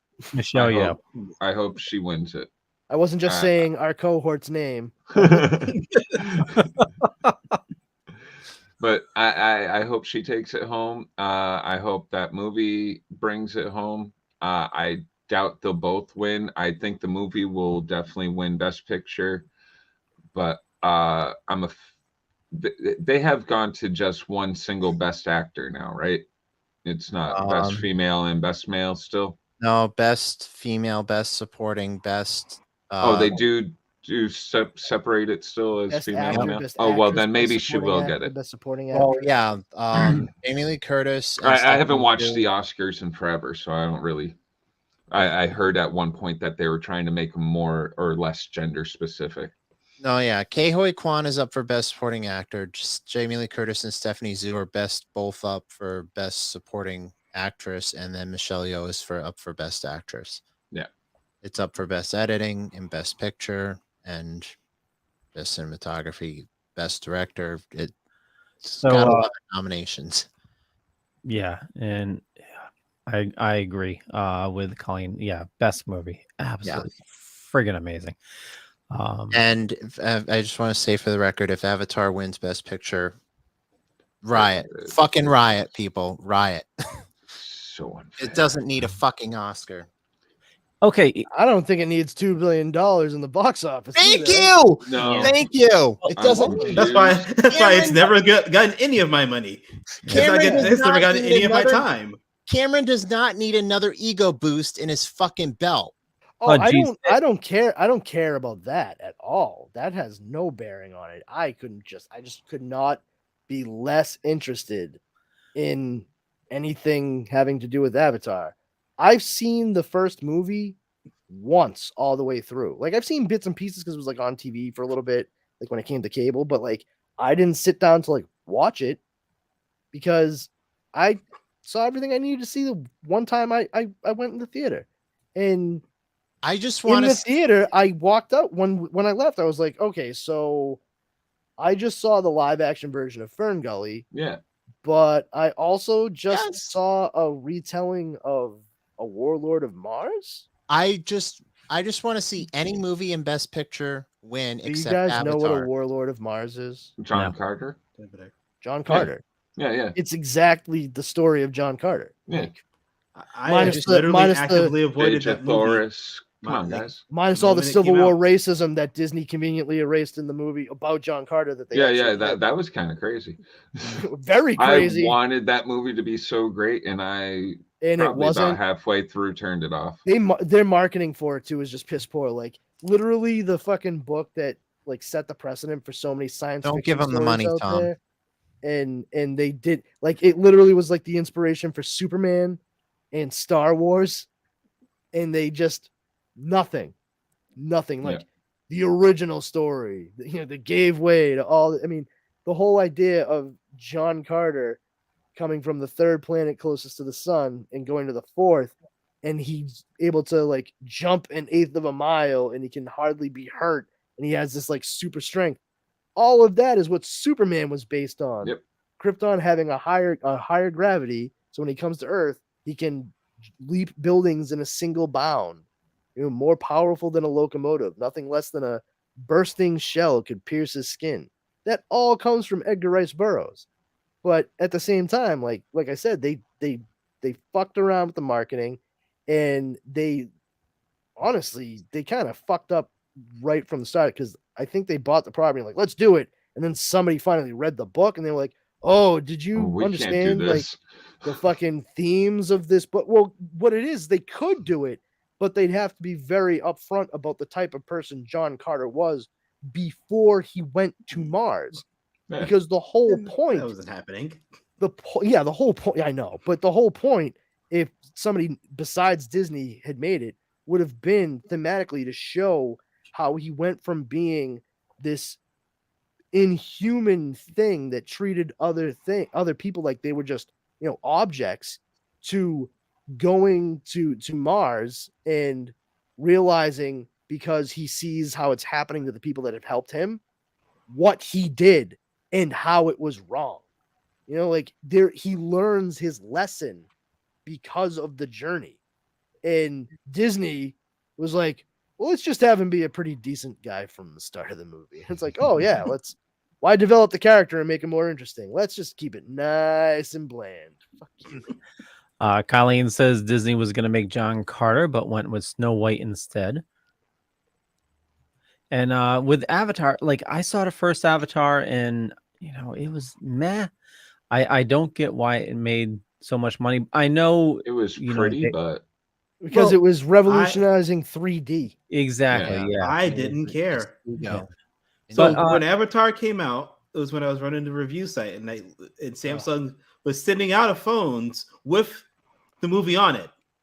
Still refused to watch it. Reviewed the phone. Good for you, man. Didn't watch the movie. I've refused to Wow. watch it because it's. Oh, wait. They were sending out phones with a movie on it. Yeah. Yeah, like their new Galaxy phones S2. that came loaded Yeah. with Avatar. on it already. So that's it's the whole music album thing. Like I was telling you, No, it about. is no, because it was they don't it was get a any. feature. It was a feature. It's like, hey, get this phone and you get Avatar for free. It wasn't, hey, we decided to put this movie on your device. And you have to pay for We it. don't care if you enjoy it. It's yours now. Oh, got it. So it didn't come preloaded. They had to reach out and get it No, it came preloaded. preloaded. Then But that's the same. Then. No, it's not the same, because people already had their fucking iPhones and iPods, and then Apple sent the album to everyone. You could only get Avatar preloaded on the phone when you bought the phone. It was part Or of the Samsung gives marketing it to for you. it. No, Brandon, you're thinking of the U2 album that they got with iPhones. No, No, I'm That was- not. that was- no, comparing the no, I'm two. literally okay. No, I'm gonna cover this. He said my name. No, Steve. I don't think I'm not talking about that. I did mention it because that's what Leo was talking about. He's like, oh, this is just like the album. And that's why thank you for listening to my explanation. The casino. When I literally just broke this down right before you said that. It is not like the U2 album because Apple sent that. You remember when I said they sent that out to all the iPods and iPhones? I still have it. Any That is iTunes not user. what Samsung did with Avatar. They didn't just send it out to people with no choice in the matter. No. I Could've wasn't just downloaded the referencing. phone. Yeah, I wasn't referencing that. I was referencing the albums that were put under the seat at the stadiums for that What? singer. I mentioned it a couple of weeks ago when I used to work at the casino. Yes. When you Oh, bought a yeah. ticket, you got a copy of the album. Where this here, you're buying a phone, you're getting a copy of the movie, so they can take those sales and say, "Hey, Yes. we sold, 2 million Yeah. phones. Yeah. Oh my God, we made 200 movie sales." Yeah. Um, Exactly. yeah, Correctamundo. and with Jay-Z with the Magna Carta album, Yeah. did the same thing. Ironically, with Samsung. Go figure. God. Tom says U2 was a free promotion from iTunes. Yep. Yes, we know. Oh my God. Which Bono? I fucking hate you two so much. I really fucking do. And it has Bono, nothing to do with that album. I just goes never into- liked them. They Okay, suck. hold on. That means Jar Jar, Yo-Yo, Steven, out of the four of us, we got a 50-50 chance if he of the two that he hates. You too. I hate you too. I think it's you too. That was a joke on an It's episode of probably Scrubs, me. by the way. Oh, You know, never watched. Elliot's going through her music. She goes, "Oh, I love you I just too." started watching. And her new boyfriend was like 10 feet away. He's go, "Oh, I love you," and she's like, "Oh God, no, no, I meant the band. What do I do now?" So yeah, Well, to be fair, there's only one U2 song I like, and it's from the credits of Batman Forever. I know what song it is. I don't care. It's you too. I know exactly the song you're talking about. I know the name of it. I'm not gonna say it. Oh, you mean "Kiss from a Rose" by Seal? No, not that one. I hate that fucking song. Hold Me, Throw Me, Kiss Me, Kill Me. That's the song from U2. Damn it, he remembered it. Okay. So, Yeah. just to reverse, Brandon, you mentioned a conspiracy about Yeah. Avatar the other week, and I totally agree with you. I want people to disseminate this and spread it like all the misinformation we've seen over the past 3 years. Avatar has Actually- not made $2 billion in the box office. Disney has sent money overseas to purchase tickets and launder what money they could in order to make it appear as though Avatar is that high a grossing movie. That way they can save face and clean some shit that they needed cleaned very desperately. And you know what? Hold on. Brandon's views do not reflect the views of the network, and this is a total conspiracy. It's a what if. It's a possibility. It's a fucking joke, really. We don't know exactly what seriously. To be fair, Brandon, you may get more views with that theory because we talked about their $2 billion bullshit. Their because we mentioned it on the podcast last week, and it is horse shit. So we mentioned your theory. It's crazy. Do any of you know anyone that's actually gone to see it? No, I don't know a single person. No. My friend was. That's the thing is like, but that's why I specify they're pushing money into the foreign markets because that's where all of the grosses are coming from. Yeah. And you know what? The other thing is with this, people are fucking sick in China, and no one is going to see it. And China is the big market for box office. So how in the hell is the box office numbers peaking when everyone is dying? How in the hell is that possible? With everybody dying, I thought they ended the COVID lockdowns in China. No, they're getting back to, well, they ended the lockdowns, but now they're I don't want to go into the news. Yeah, Yeah, no, stu- I'm just stuff is yeah. stuff is stuff. No. Yeah. Yep. Yeah, like So just a heads up, I will be seeing it in 2 weeks. God help you. Well, a friend of mine wants to go see it, and I told him I'd go see it with some him. friend. It won't be in the theaters anymore. No. So, yeah, God it'll help still you, be my in a son. theater. Hey, What- Liam, man, you want to come like waste like 3 hours of your life? Because Wait, in 2 weeks, why the fuck are you not seeing Avatar? Or sorry, Ant-Man. Yeah, he is. Ant-Man comes out in 2 weeks. Why don't you see Ant-Man and the Wasp: Quantumania I'll instead of Yeah, that? you tell your probably friend. be seeing both. Probably be You seeing tell your both. friend that, damn it, you're not going to see Avatar with them. Yeah. You're going to see Don't see Ant-Man. that fucking Smurf bullshit movie. I'm joking, Go see Leo. Ant-Man. Papa Smurf, Papa Smurf. Go enjoy Don't yourself give- with your friend. Don't give James Cameron, kill us. don't give James Cameron another boost of Never his tried ego. to do Go see Ant-Man. He's gonna get the boost anyway. And matter of fact, on Valentine's Day, he's gonna get another one because Titanic's gonna go back up in on Cocaine Bear. Yeah. Yeah, he's getting the fucking ego boost anyway because they're doing a 4K/3D release of Titanic. well, it's also again. coming back to the theaters. Yeah, on February fucking 10th. Why not Valentine's Day? Titanic? Yeah, Titanic's coming back to the theaters. Finally. All right. I've been just waiting for that to happen. Maybe they'll I- do it in I- 3D. I- Forever. I will proudly say I have never seen Titanic. Oh, really? Yep. I It's have not no a That bad I have missing seen much. because Propeller You're Guy not is fucking fucking missing awesome much. scene. Oh, the head bouncing off the propeller? that Read the that fucking scene, history book. that That's the scene is movie. alone worth it. Exactly. Yeah, that's exactly. Steve, I was in high school when that movie came out, and I knew girls that were like, "I'm going to see it for the 7th time this weekend," and I was like, "What did you get? What did you get out of it the 6th time that you missed the fucking first 5? I don't fucking get you." Like, and also, when you walked into it the first time, you did know that the ship sunk, right? Like. Yeah, because it's That couldn't their have been a version shock of to you. Sophie's fucking choice. That's why it's a new chick But flick. when you get to the Well, 5th hold time of on. seeing, you're like, "Oh, I hope they swerve and avoid the iceberg this time." Hold on, some I don't think people so, are Tim. that dumb. My sister went to go see it in the theater, and she was talking to her husband about how the ship sinks, and there was somebody behind her said, "You spoiled the movie." For fuck's sake, read the Yeah. fucking history book.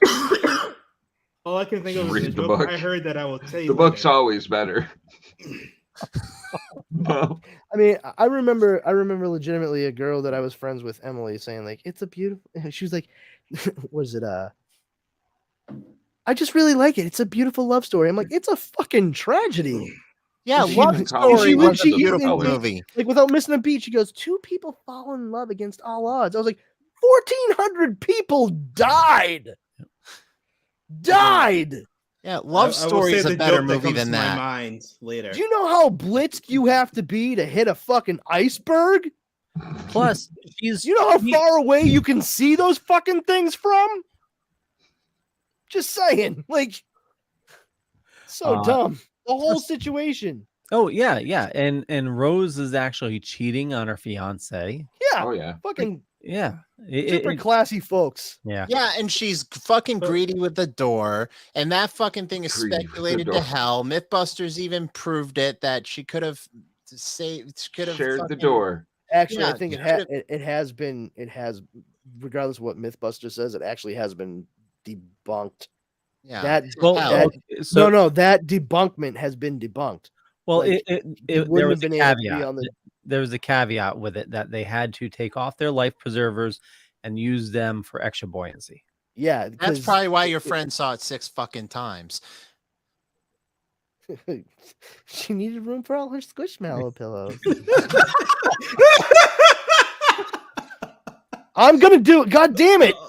Sammy, I wish you were watching that because she has 2 fucking squishmallow pillows. God damn it! I hope that if that happened to me and Sammy, So Oh, you're dead. You will be sorely missed.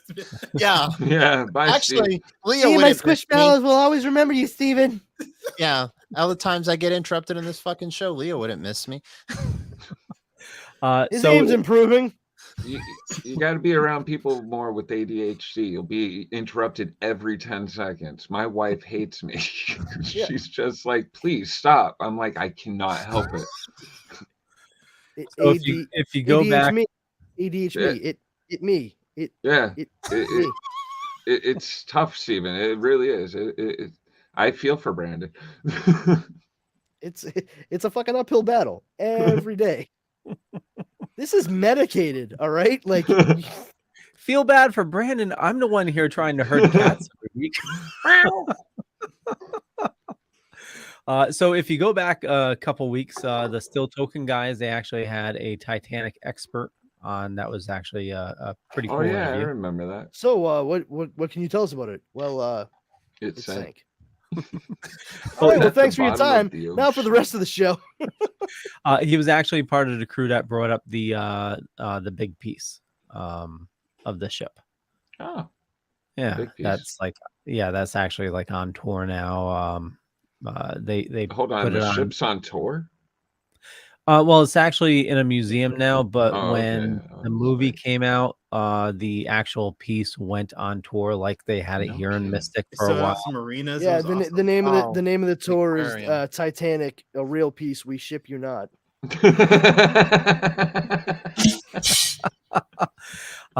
There were some pretty cool stories. I read that like when the ship was going down, like you could see people running like into portholes, like underneath the ship while it's going down. They're still trying to Wow, what a fun window into Well- a horrific thing that killed many people.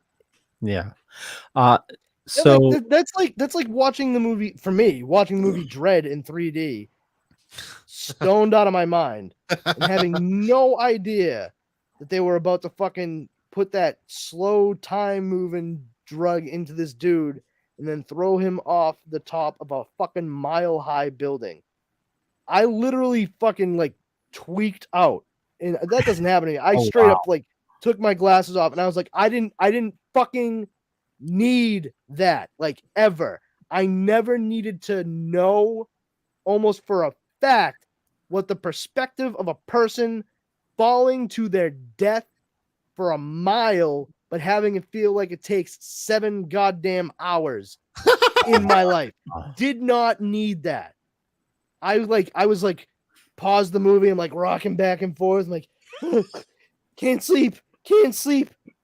You might drug me and time will stop moving. What if Pennywise shows up and he starts eating me? It'll take forever. Like, it was. Yeah, I don't need to see people fucking running underneath the ship as they're all about to die in Titanic. Yeah. I'm good. Yeah, that'll definitely give you some it's nightmares. definitely, yeah, it's pretty fucked up. Put myself in other people's shoes way too easily to like be able to do that, especially when it's like a real world thing. Like the Titanic happened. Yeah. Like, The apparently the hole in the ship also was only like the size of a fridge that the iceberg made. Oh, the But hole. I yeah, thought you were saying the hull. well, The the hull hole of the in ship. But now the I hole, understand. the hole The in the hull. hole, the hole in the hull was The only about hole the in the size. hull of the ship. Yeah, but where it Bottom of hit, the well. but where it oh, hit, the ship is in the hole, and the hole is in the ground, and the green grass grows all around, and the green grass grows all around. What the fuck is happening here? what another cool thing he mentioned, I'm just gonna end us on this, is when everybody was trying to escape, obviously they left everything, all their bags behind. So he said there's like thousands of bags still on the Titanic, and he said the history that's down there is just unimaginable, because you still have people's letters and everything in the bags just sitting down there. I mean, they're all wet now. So. Yeah, cool, man. Well, they were able to bring up some letters. I'm sure when they there are brought up air some- pockets like where they didn't get soaked and what have you. But Yeah. regardless, whatever. You know, I understand for Chlorine. historical reference and all that, like people, that we can get that stuff, keep a record of it. But what does Brian Kruskow says? People are always surprised by how squeamish I am since I'm a horror movie fan. But that's all fake blood and latex. It's fantasy. It's real life horror. I can. Same thing here. Exactly. Brian. Same exact thing here. I love horror I'm movies. watching Terrifier 2 the other night. And no problem. I'm just like, that's fine. No worries.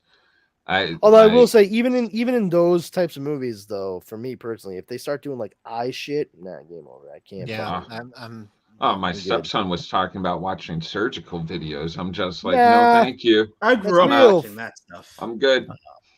Oh, really? Surgical videos? What are you fucking finishing up the night with? Faces of Death, you fucking psycho?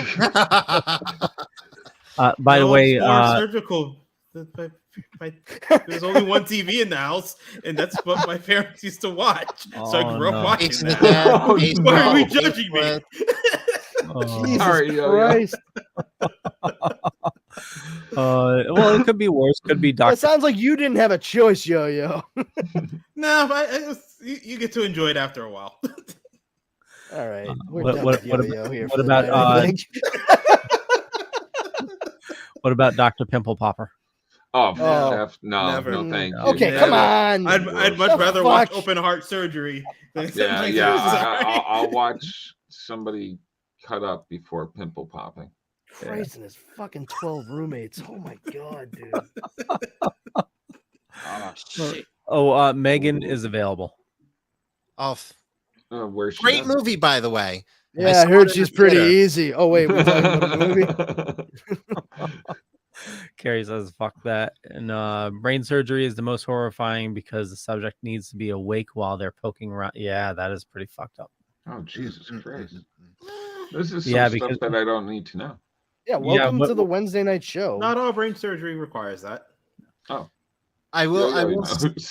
He's watched a few. He's watched them all. He knows what he's talking about, man. I will say, like I said in the beginning of the show, Dr. Venkman or Dr. Yo-Yo. Back off.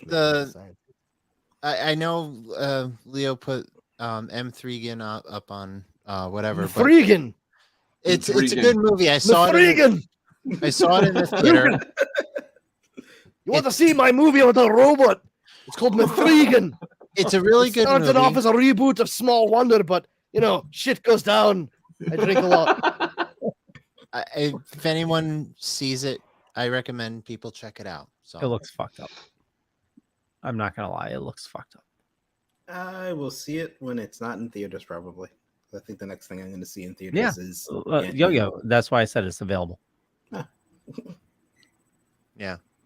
Well, my weekend is now booked because Trigun and now that. So thanks. Yeah. You're welcome. Just one of the many benefits of the Dorkening Wednesday night program. Brian says, I mentioned it because the director of Eyes Without a Face was like, that wasn't true horror, and went on to describe how the surgery I described cleared the theater. Man. So anyway, speaking about clearing theaters, we mentioned the Oscars, but the Razzies, they had a big faux pas. They nominated the young actress who played Charlie McGee in the recent readaptation of Stephen King's Firestarter that was on Peacock. Mm-hmm. And as soon as I saw it, I realized that these guys can tell you my exact reaction was, oh, cool. So I guess we just didn't learn any lessons from when they did that to Jake Lloyd from Star Wars Episode 1 in Macaulay Culkin. And probably within an hour of me saying that, they came forward and they were like, we kind of fucked up and we probably shouldn't pick on kids, huh? Because that's not cool, right? That's not cool? No, it's not cool. Yeah, it's not cool. We agree. We're not going to do that. Yeah, again. no, they changed the rules and they are no longer going to nominate people under the age of 18 for Razzies. Yep. Well, that's stupid that they had to make that a rule. They should have just been common goddamn sense. Yeah. Well, Like I said, they didn't learn their lesson when they did it 25 fucking years ago. So, as we know, common sense isn't too common. Well, the thing is, no one really comes to claim the Razzie anyway. I think, to my knowledge, Halle Berry was the only one that claimed it for Catwoman. Yeah, and she walked right up. She's like, "Oh man, what a fucking piece of shit, huh?" Like, yeah, straight up. I was like, more power to her. I was like very impressed with her again recently. I watched her in an interview, and I found out, I did not know this, but when Halle Berry like started becoming a name, she was one of the first like adopters of the internet for communicating with their fans. She had her own website, and she used to actually run contests for her fans on it all the time. To like, she would fly them out to Los Angeles and like have a spa day with them, or like have lunch and stuff, like spend the day with them and what have you. And I was like, I was really impressed. I'm like, to actually say to your fans, like, hey, come out here and hang out with me for the day. Like, I'll bring you out here, win the contest, and let's just keep it cool. Let's chill out. And I'm like, that's fucking unheard of. That's cool. Yeah, I was like super impressed with that. And I was like, geez, that's just like a cool ass move. It's like exactly the kind of thing that I bet, like, once she realized, like, okay, I'm becoming like successful at this, she's like, this is exactly the kind of thing I wish would have happened when I was like a kid, And it was, like I said, I was just impressed. I was impressed by finding that out. So yeah, she seems like a pretty cool lady with a good sense of humor. And also, I'm certain practices witchcraft, because how the hell does she still look as good as she does? It's insane. Like, yeah, if you look at her role from last Boy Scout and Executive Decision to now, yeah, it's like she hasn't aged. I mean, part of it, Yo-yo. a large part. Yeah, well, I mean, yes, obviously, but it's not just her, and other people of particular communities. A large part of it is like, oh, sometimes it's not that you are of a certain background. It's just that you're poor, and some of these people, they're rich, and that way they have access to very true. a much healthier lifestyle. That's part of it. That's definitely part of it. But yeah. Well, for now, it's part of it. It's they're close to cracking anti-aging, and only the rich will have it first. So, of course, only the poor die young. Oh, is that not how it goes? It will be. Colleen says, my 12-year-old daughter also watches surgical videos on YouTube. Since she was a kid, she used to sleep with a plastic scalpel from her older sister's anatomy kit. When she was 3, she claims she wants to be a surgeon. So either I'm raising an eventual doctor or budding a serial killer.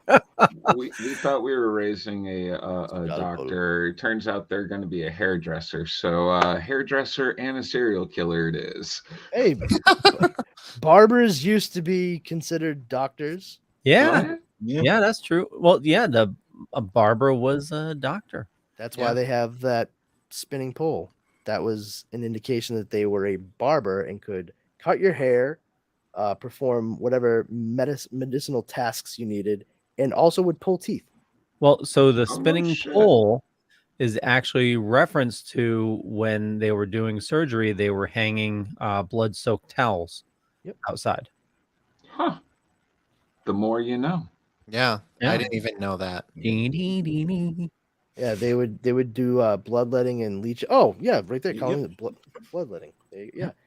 There's one. Well, I should let them know that they're on the right track. Barbers have been around as a symboled trade, like that pole, for centuries. And there's some fun, like, crazy stories out there, like, especially considering that they were the doctors of their time, and bloodletters, that one could make the argument that maybe they were how vampires were able to escape the public's notice after a while, because they were getting the blood they needed from people showing up at the barber thinking that they were sick. Like, here's your fucking bucket of blood, Vlad. You want a kitty meal to go, or no? You good with that? All right. You're just keeping it bite sized tonight. it's a vampire joke. Here you go. Yeah, Sweeney Todd. Sweeney Todd. Yes, Yeah. that's right. He was a fucking The weird ass Butcher of barber. Baker Street or something like The Demon Barber of Fleet Street. Fleet Street. Street named after enemas, apparently. I don't know. I know we're approaching, we're over 2 hours. We wanted to make sure, was there anything you wanted to bring up about the Oscars? I know we talked about it a little bit earlier. Oh no, I don't care about the Oscars at all. I don't. I'm just like not into like masturbation porn. So, because that's what the Oscars is. It's everyone there fucking beating off to the idea that they could possibly win a fucking award. I don't care. Like Academy Award watcher Brandon Powers, not so much. I'll keep that in mind, Brandon.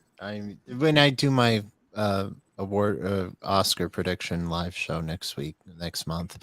I know. Like, I'm just saying, I have no problem like talking about whatever nominations there are. I'll watch whatever for the most part, but like, I don't really have a horse in that race at all. It doesn't. No, I matter. mean, if you wanted to be, I'm if not you wanted to saying- be a part of it, then that's fine. I just what you said. I was like, Oh yeah, all I'm saying is like I don't really care about the award show or anything like that. Like me it neither. just- I mean, I don't care who wins. I just mean like the results of it. I don't care who the winners are. Nothing. It means bupkis to my bald ass. Just like Less the than star in the nothing. Hollywood Walk of Fame. Yeah, Yeah. exactly. Oh, they finally got a star on the Walk of Fame. Oh, so they finally ponied up the dough. it's just Yeah, another you slap gotta in pay Chris for Rock's that. face. Yep. That's all you have to do is you have to pay for it. Like, Yeah, I was kind of like, what? When I found that out, I was like, oh, It's like a that- night of controversy. It's another slap in Chris Rock's face. I don't understand. I do want to see Last- Chris Rock's new special that's coming out. Oh, Last yeah, year, yeah. Keep my wife's name. Yeah, I get it. So,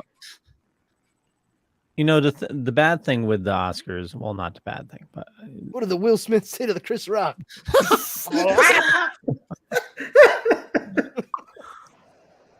I mean, the movies that we love almost never get nominated for anything.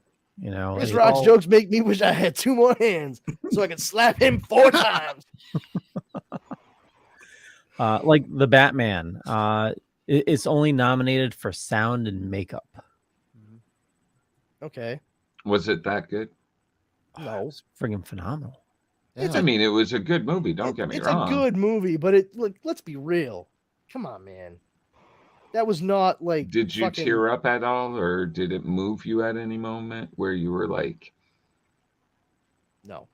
I didn't come to tears, but I I always look for, if I'm gonna say that movie's fantastic, I gotta at least cry a little bit. yeah. And I'm easy to make Or cry. at least have like a real visceral feeling. if you Yeah. go by it.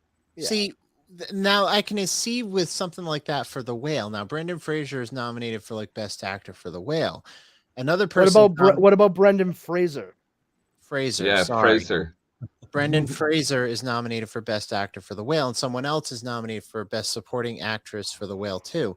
A lot of people I've come across have been drawn to tears for that movie and have said that it's a really, really good movie. I can understand an emotional movie like that getting nominated for an Oscar, but like Leo was saying, and I was agreeing with him too, Batman was a good movie. I understand that getting shafted to the corner, but yes, it should get a couple more awards. Well, I could see cinematography and stuff. Yes. Like that. Well, more than that, like I really enjoyed the Batman, but I'm a Batman fan. But Colin Farrell's Yes. Penguin. oh my god, He was. Is excellent. it true that they're making a series on? Yes. Yes, There they is. are. Yeah. there is. Okay. I mean, I always Even in 92, can't tell what's real or anything these days. well, when I see Batman it on the Returns in internet. 92 got an Oscar. I think they won an Oscar for the makeup for Batman Returns, I believe. correct me if I'm wrong. I don't know. There's 4 comic you book nerds in this Kind room. of came at me with that on the fly, mate. I don't know. Tom says GoldenEye is coming out Friday, and Colleen Yes! says Yep. I'm Yep. in. So, movie GoldenEye movie.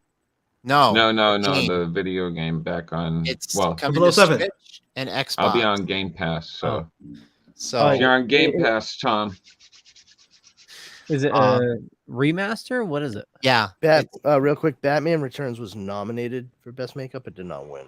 Oh, okay. So I Colleen- apologize if I made the mistake. Colleen says I'm interested in seeing the Banshees of Sharon. Sharon. Thank you. That was nominated for Brendan Gleeson in it. Loved him in The Guard. I've heard good things about that as well. So back to what you were asking about GoldenEye, Leo. Basically, for the Switch version, there's two only comparisons with this game. The Switch has online multiplayer, and the Xbox has 4-player split screen. So you're not playing it online. You have to be in the same room with 4 controllers playing online. Yes. hold on. I have to have friends come over. Yes. Oh, it looks The like I'm worst. playing But with myself. Why not have that? Yep, per Switch? the use, right, Jar Jar? Yep. I guess Well, I you just didn't sit in get my a room Switch. all by my lonesome and play with myself. Yep. Oh, But you can somebody's play- reliving year 13, huh? But you can play the campaign. You can play the campaign. You Son can of do a bitch, mods and all Brandon. that stuff. I mean, it's But remastered.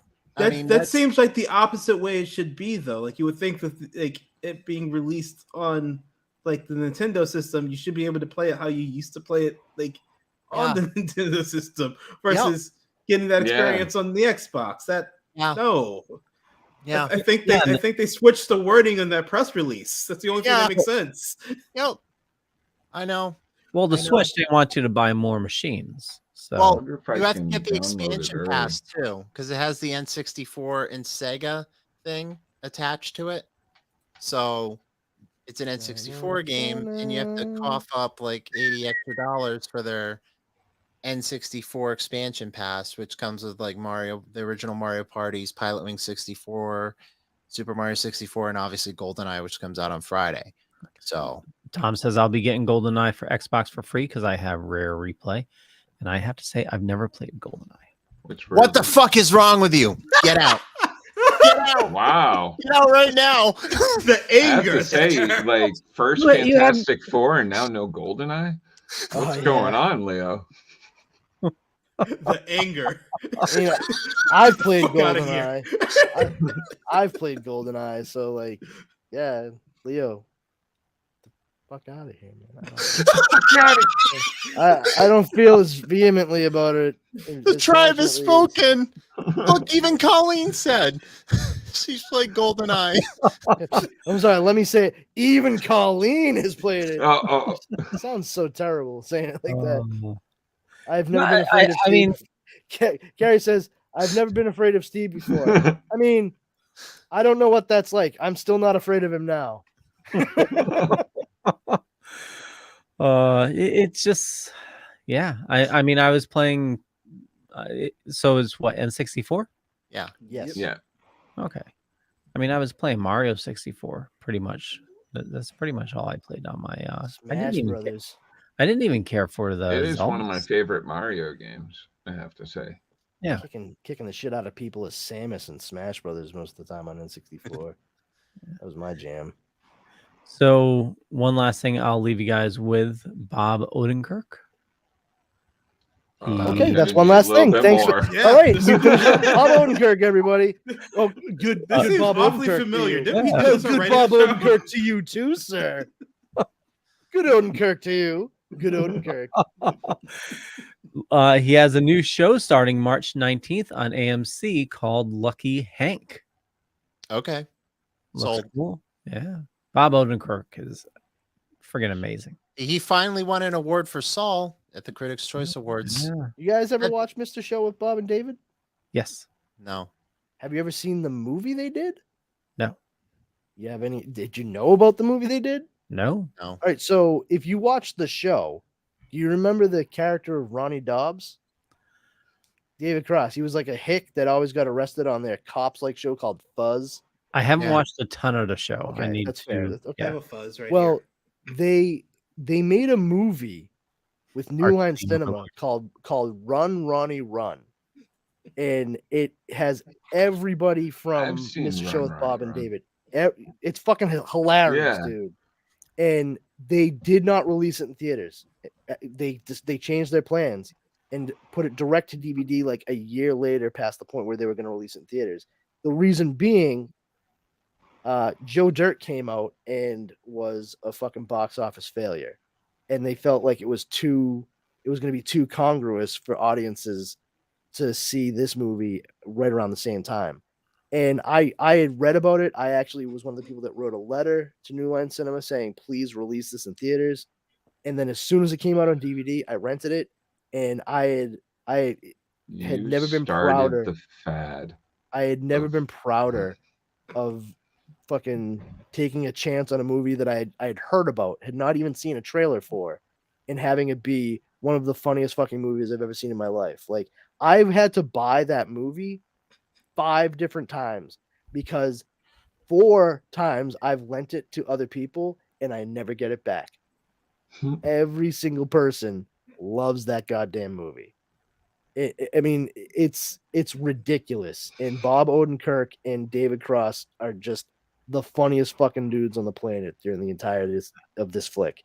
It's all based around a guy who just gets arrested on cops, essentially. And this other British dude, played by Bob Odenkirk, is like, I have an idea. Why don't we bring you from city to city all across the country? And we'll do it with different police stations chasing you. And that's the show that makes him popular. And it's all downhill from there. But everybody, I mean, Sarah Silverman shows up. Jack Black has a fucking musical number in it that is absolutely bonkers. Every Is that single the kick him in the cunt? yeah, song? yeah, yeah, yeah. The Yeah. Golden Rules, the Golden Rules song. That's the name of it. There's another musical interlude by their fake band called 3 times. Was it 3 times 1 minus 1? It's a hip hop group. Nikki Cox is in it. Tom Kenny, who was part of Mr. Show with Bob and David. Sarah Silverman, Dave Foley from Kids in the Hall shows up. Andy Richter. All kinds of references Wow. from the show. Like, instead of, like, you know, they always made fun of Weird Al on the show, and the character they created was called Daffy Mal Winkle Winkle. Like, it's David Koechner is in the movie. One of the first things he was in before Anchorman, before he was a real known quantity. If you get the chance, man, it really shows you, especially now that so many more people are familiar with him as a dramatic actor, Bob Odenkirk. Watch Run Ronnie Run, and you'll be like, this man is one of the silliest sons of bitches on the face of the planet. And it proves the power of comedy, because you have to be able to have pathos in order to make people laugh, but you cannot necessarily make people laugh if you have no sense of humor. Like, you can make people feel like, you know, anger or feel like they're going to cry, but it takes a real special individual to make fucking people like giggle like school children getting their feet tickled. I forget. Did you enjoy Nobody? I loved Nobody. Yeah. So did I. Yeah, I mean, it was basically the same movie as John Wick, just if his wife hadn't gotten cancer and died, and they started a family.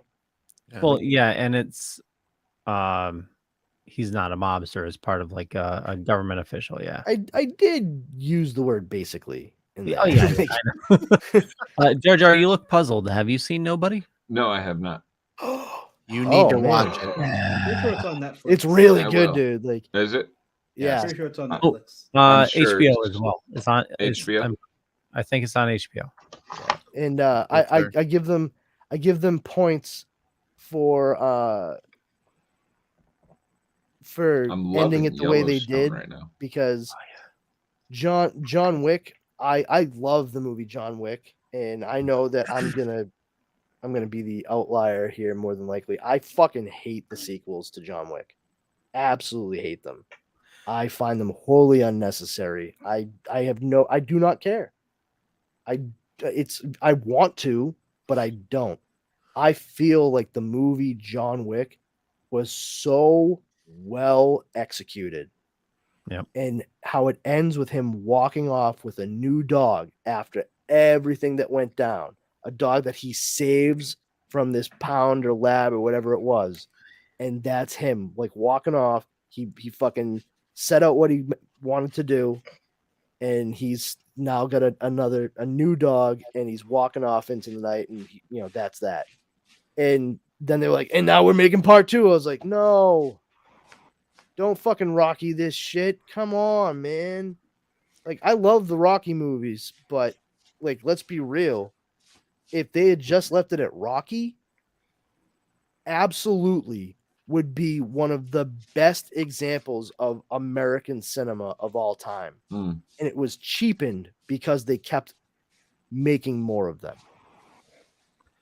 Citizen Kane wouldn't hit as hard if there was like a fucking sequel 3 years later, like Citizen Kane 2 Electric Boogaloo. Like it wouldn't quite work, Just saying. Not saying anything, I'm just saying. You want to hear something funny? I do. Oh, I do. Oh, yeah. So my mom, she's 90. It's not that funny, Leo. Yeah. We're over there to visit. But... Yeah. We're over there to visit, and she started talking about John Wick. I'm like, what? She stumbled upon John Wick and absolutely loved it. And then I blew her mind. I said, did you know there's more? But wait, there's more. Last time we went over, I saw that she watched like half of part 2. Yeah, she probably stopped after the first half. She's like, this is not as good as the first time. This is not the John Wick I like. I don't like the way they're ruined doing this my now. childhood. Well, and that's the thing is like I was willing to give part 2 a chance. I went to see it, and I was like, I got into it in the first couple minutes. I was like, oh fuck yeah, like he's going for his car now, and there's Peter Stormare. He's the Russian mob boss's brother. And I love Peter Stormare. Clearly, he and Keanu Reeves became friends after working together on Constantine when Peter Stormare played Lucifer. And I think he's just a very talented, charismatic actor who's usually kind of relegated to more side and character style roles. But I was down for it. I was like, fuck yeah, you're gonna tell me Peter Stormare is gonna be the dude that he's like coming at in this movie? And then they completely negated that whole story point within like 4.5 minutes, and Peter Stormare was out of it, and they were on to like what the movie was actually going to be about. And I would have probably rather watched paint dry than the rest of that movie. Like, I just don't care at all. And I fucking do not understand the appeal, performance wise, acting wise. Like, I understand the aesthetic, like, the attractiveness there, but I do not understand the appeal of Ruby Rose as an acting performer. It was a wise move to make her character mute in that movie. I do not think she is a talented actress by any stretch of the imagination. Colleen says, I fell asleep in the theater seeing John Wick 2. I wish I could have, but I paid money to see it, so I was like, fuck this shit. Like, that's the only time you'll see me do, hate watching like Leo talks about. Like, I fucking drove all the way there and paid the money. Like, I'm not fucking leaving. I'm gonna stay here until it's fucking over. They're not gonna give me my money back if I walk out there, so here I sit. Are you ever gonna give Andor a try? Andor what? I mean, I watched the first episode. I have said to Dara recently, like, I got to check it out, but I'm in the midst of other things too. Oh, yeah. Admittedly, I will say I did watch the entirety of that 90s show. Yeah, we forgot to mention that. That was so good. It's good, man. It's really good. So, like, better than it should be. Yeah. Yeah. It's smart because Kurtwood Smith and Deborah Jo Red and Kitty, with them as the grandparents and having the conceit be that their kid, which I don't know if you know her name yet, but I won't spoil it for you, but their daughter, she's staying with them for the summer. So everything is right there in Point Place, Wisconsin, just like the original show. And she starts to make like a little group of friends. And yeah, I mean, just it's really good. Everything feels organic because it's not a redux. It's a continuation. Oh, And nice. yeah, That's good. we get to see a number of people from the original series show up over the course of this season, and it all works very well. The only person you don't see is Stephen Hyde, played by Danny Masterson, Yeah. because For obvious reasons. yeah, he's got some pretty gross stuff going on right now. That's why he was fired from The Ranch on Netflix. Oh, Yes, but yeah, everybody shows up.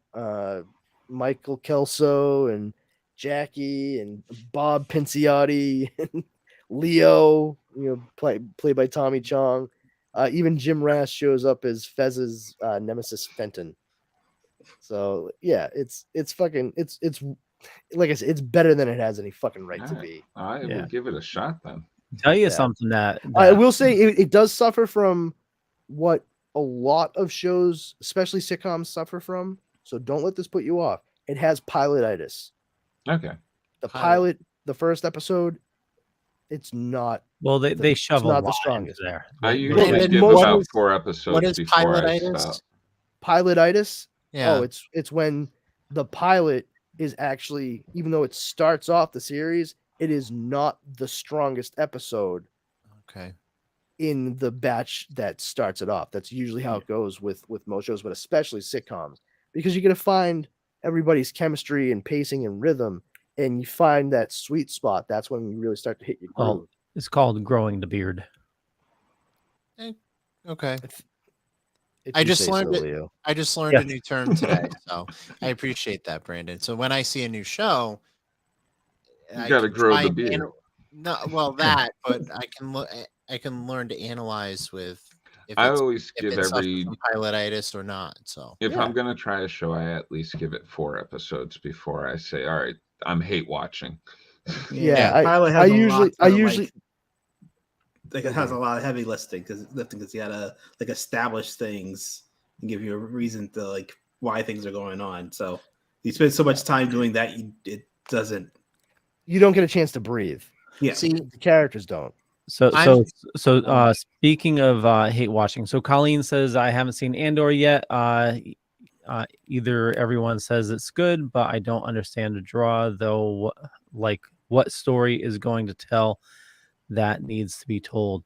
So just to let you know, when you mentioned hate watching, I did watch like the first 4 episodes. I didn't really care for it, but I continued on, and I said I was hate watching it. But by the end of it, I ended up loving it because in a whole, Because then he remembered it was a Star Wars show, and Leo automatically gives Star Wars a pass. Star Wars, yay! yeah, I love the but- lightsabers, and when they go and do the explosions and the pew pews, the best. well, I'm with Leo and Jeremy. I give a show 4 episodes. I try to soldier through it, but I'll give it 4 episodes and then determine whether I like it or not. well, My girlfriend will give it a show 2 episodes, but I will soldier through and give it 4. But Well, what I'm saying is, woman- Andor, you really need to give the entire season. The You know, woman's it- tough.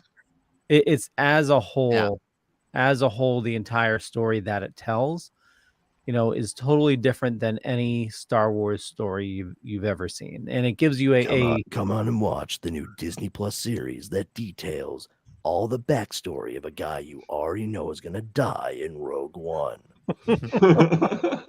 So that's sum the it up thing. well? He actually dies at the last episode. Yeah, right. Plot twist. It came out of fucking nowhere. But if he dies, then who was the Andor we met in Rogue One? Dun dun dun.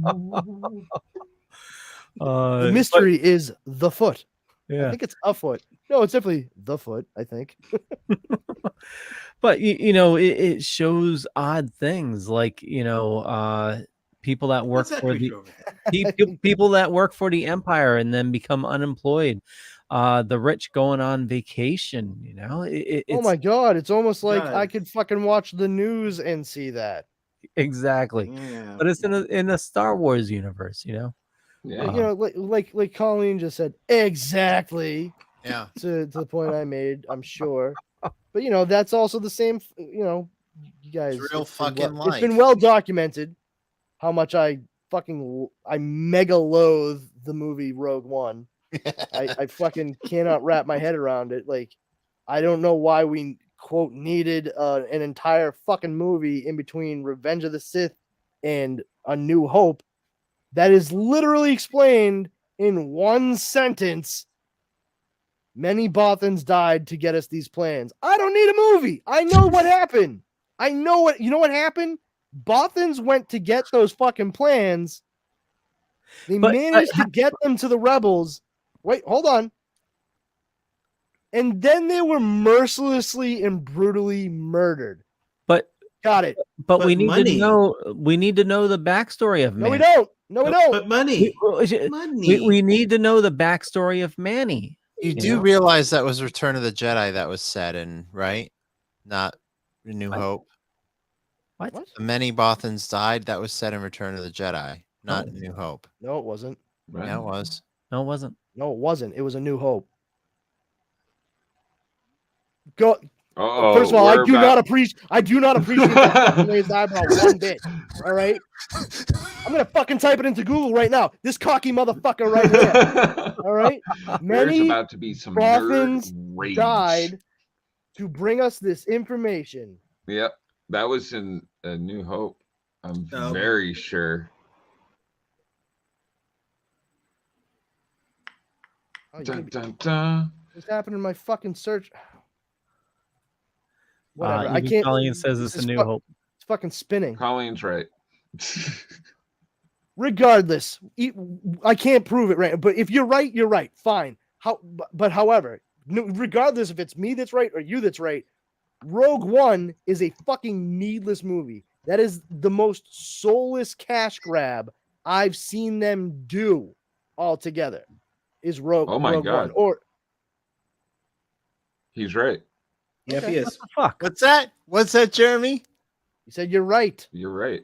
Fuck you, I was right. I'm sorry. Fuck you, I was right. Fuck you, I was right.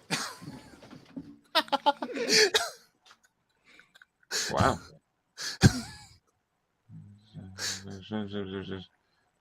All right, you win. Is this hold on? Is this a fucking Mandela effect?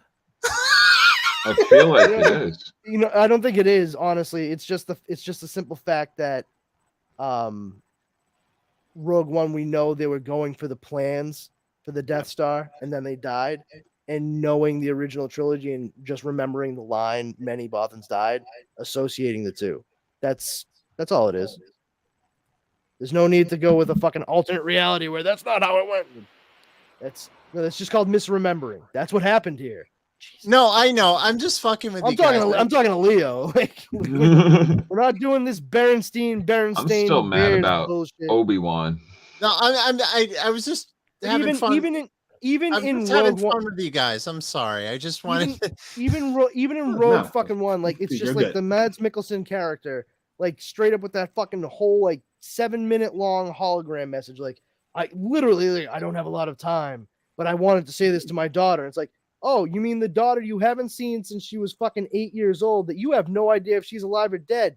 Hey, how about with that little bit of time that you have, just say where the fucking weakness on the Death Star is, just in case they can't actually get to the plans. Because if they fucking intercept, they being the Empire, intercept this message you're sending out, you're fucked anyway. So just do the thing. Just say it. Say it out loud. Because then we can fucking negate having to send these assholes to this planet and dying, right? Oh, but that's the point of the movie. Fucking stupid. The mother at the fucking beginning. Like, oh, there's a fucking armed Empire soldier next to a fucking Empire general.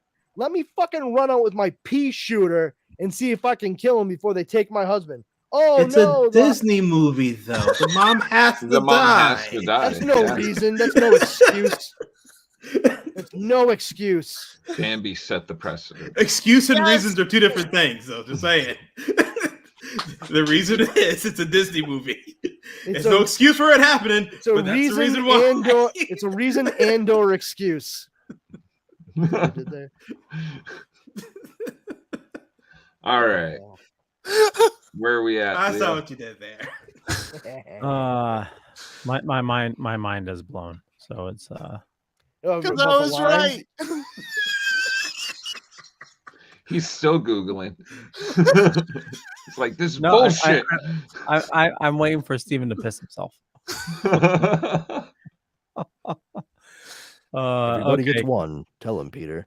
Apparently, according to Spider-Man, everybody gets one. So enjoy yourself, Steve.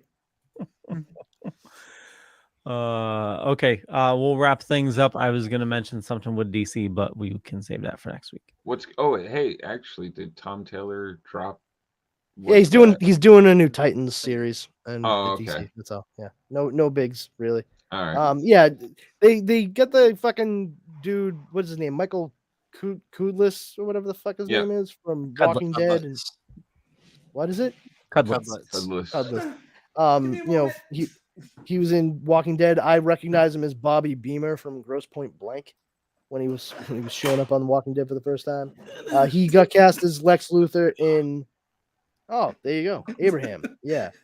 He was he in an got early cast as episode Lex of Luthor. CSI. Hold it up again. Yep. Lex Oh, it's Luthor in signed too, season nice. 3 Yeah. of Superman and Nice. Lois. So yeah, there's that. Yeah. Blue beans. Yeah. Well, we'll wrap things up. I know we ran a little late. I want to thank everybody for watching this fine evening. And you know what? Pal from Brandon, you did such a great job of imitating me last night. Oh shit! I was wondering if you saw that. I did. So take it off. For you? Yeah. I'm doing your fucking outro now? Fuck you, dude. I won't do it. I want to thank you. Watch Splash Pages last night. It was Watch Splash hilarious. Pages and my name's Leo Pond. I'm just the monkey behind the keyboard. Google me.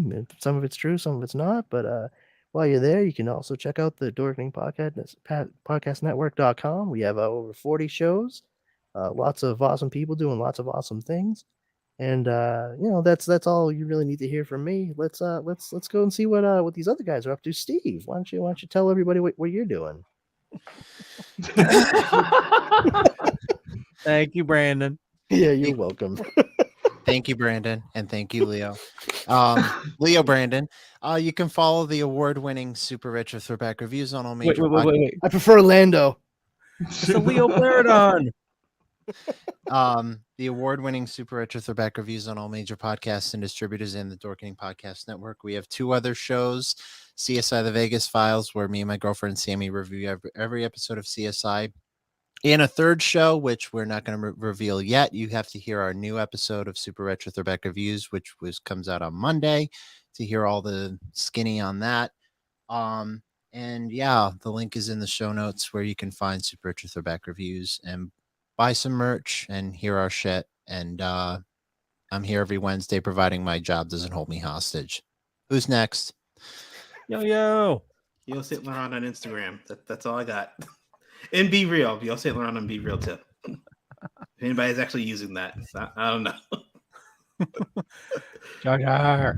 Hey, check me out every Tuesday at 8 p.m. on Splash Pages with Leo and Velvet and Drew. And if you are into buying, selling, and trading comic books, come check out Comic Book Lovers Buy, Sell, Trade, and Auction House on Facebook. That's it. Take us out, Brandon. You guys really got to start calling Drew the Marsh. The Marsh. The Marsh. Yeah, Drew the Marshmallow. Come Come on. That shit writes itself. Oh, love it. Yeah, hey everyone, I'm Powerful Brandon. You want to come over to the Powers Combined Facebook group? We're just a group of dorks that like to get together and share info, memes, laughs, good times to be had by all. Our number 1 rule there is don't be a jerk. If you violate that, we will boot you immediately. If you want to follow me on social media, you can check me out on Twitter at Brandon's Powers and Instagram at This Brandon Has Powers. And if you want to hear the dulcet tones of my Irish Boston voice even more, check out a couple of podcasts that I do with our good buddy Fearless Leoder, Mr. Leo Pond, and our good buddy Justin Cooper. The first of which is The Dork Night, in which we dissect and discuss all things Batman. And then trading off with that every other week is Comics Paradox, in which the three of us talk about different alternate reality takes and tales for characters and storylines that we may already be familiar with, primarily right now focusing on DC Elseworlds and Marvel's What Ifs. But we are also going to be looking at different sort of sideways parallax views of certain characters and archetypes, as well as story arcs from the different publishers, such as Age of Apocalypse from Marvel or Tangent Comics from DC. So it's it's a lot of fun. You just check us out. Like I said, every other week for each one of those drops on Sundays, and you can find them wherever fine podcasts are broadcast. Awesome. And if you check it out now, I'll send you a free nickel holder. The problems with nickels is you're always losing them. It holds 1 nickel. I'm not going to send it to you. We'll catch you guys later. Bye. Bye, everybody. Peace.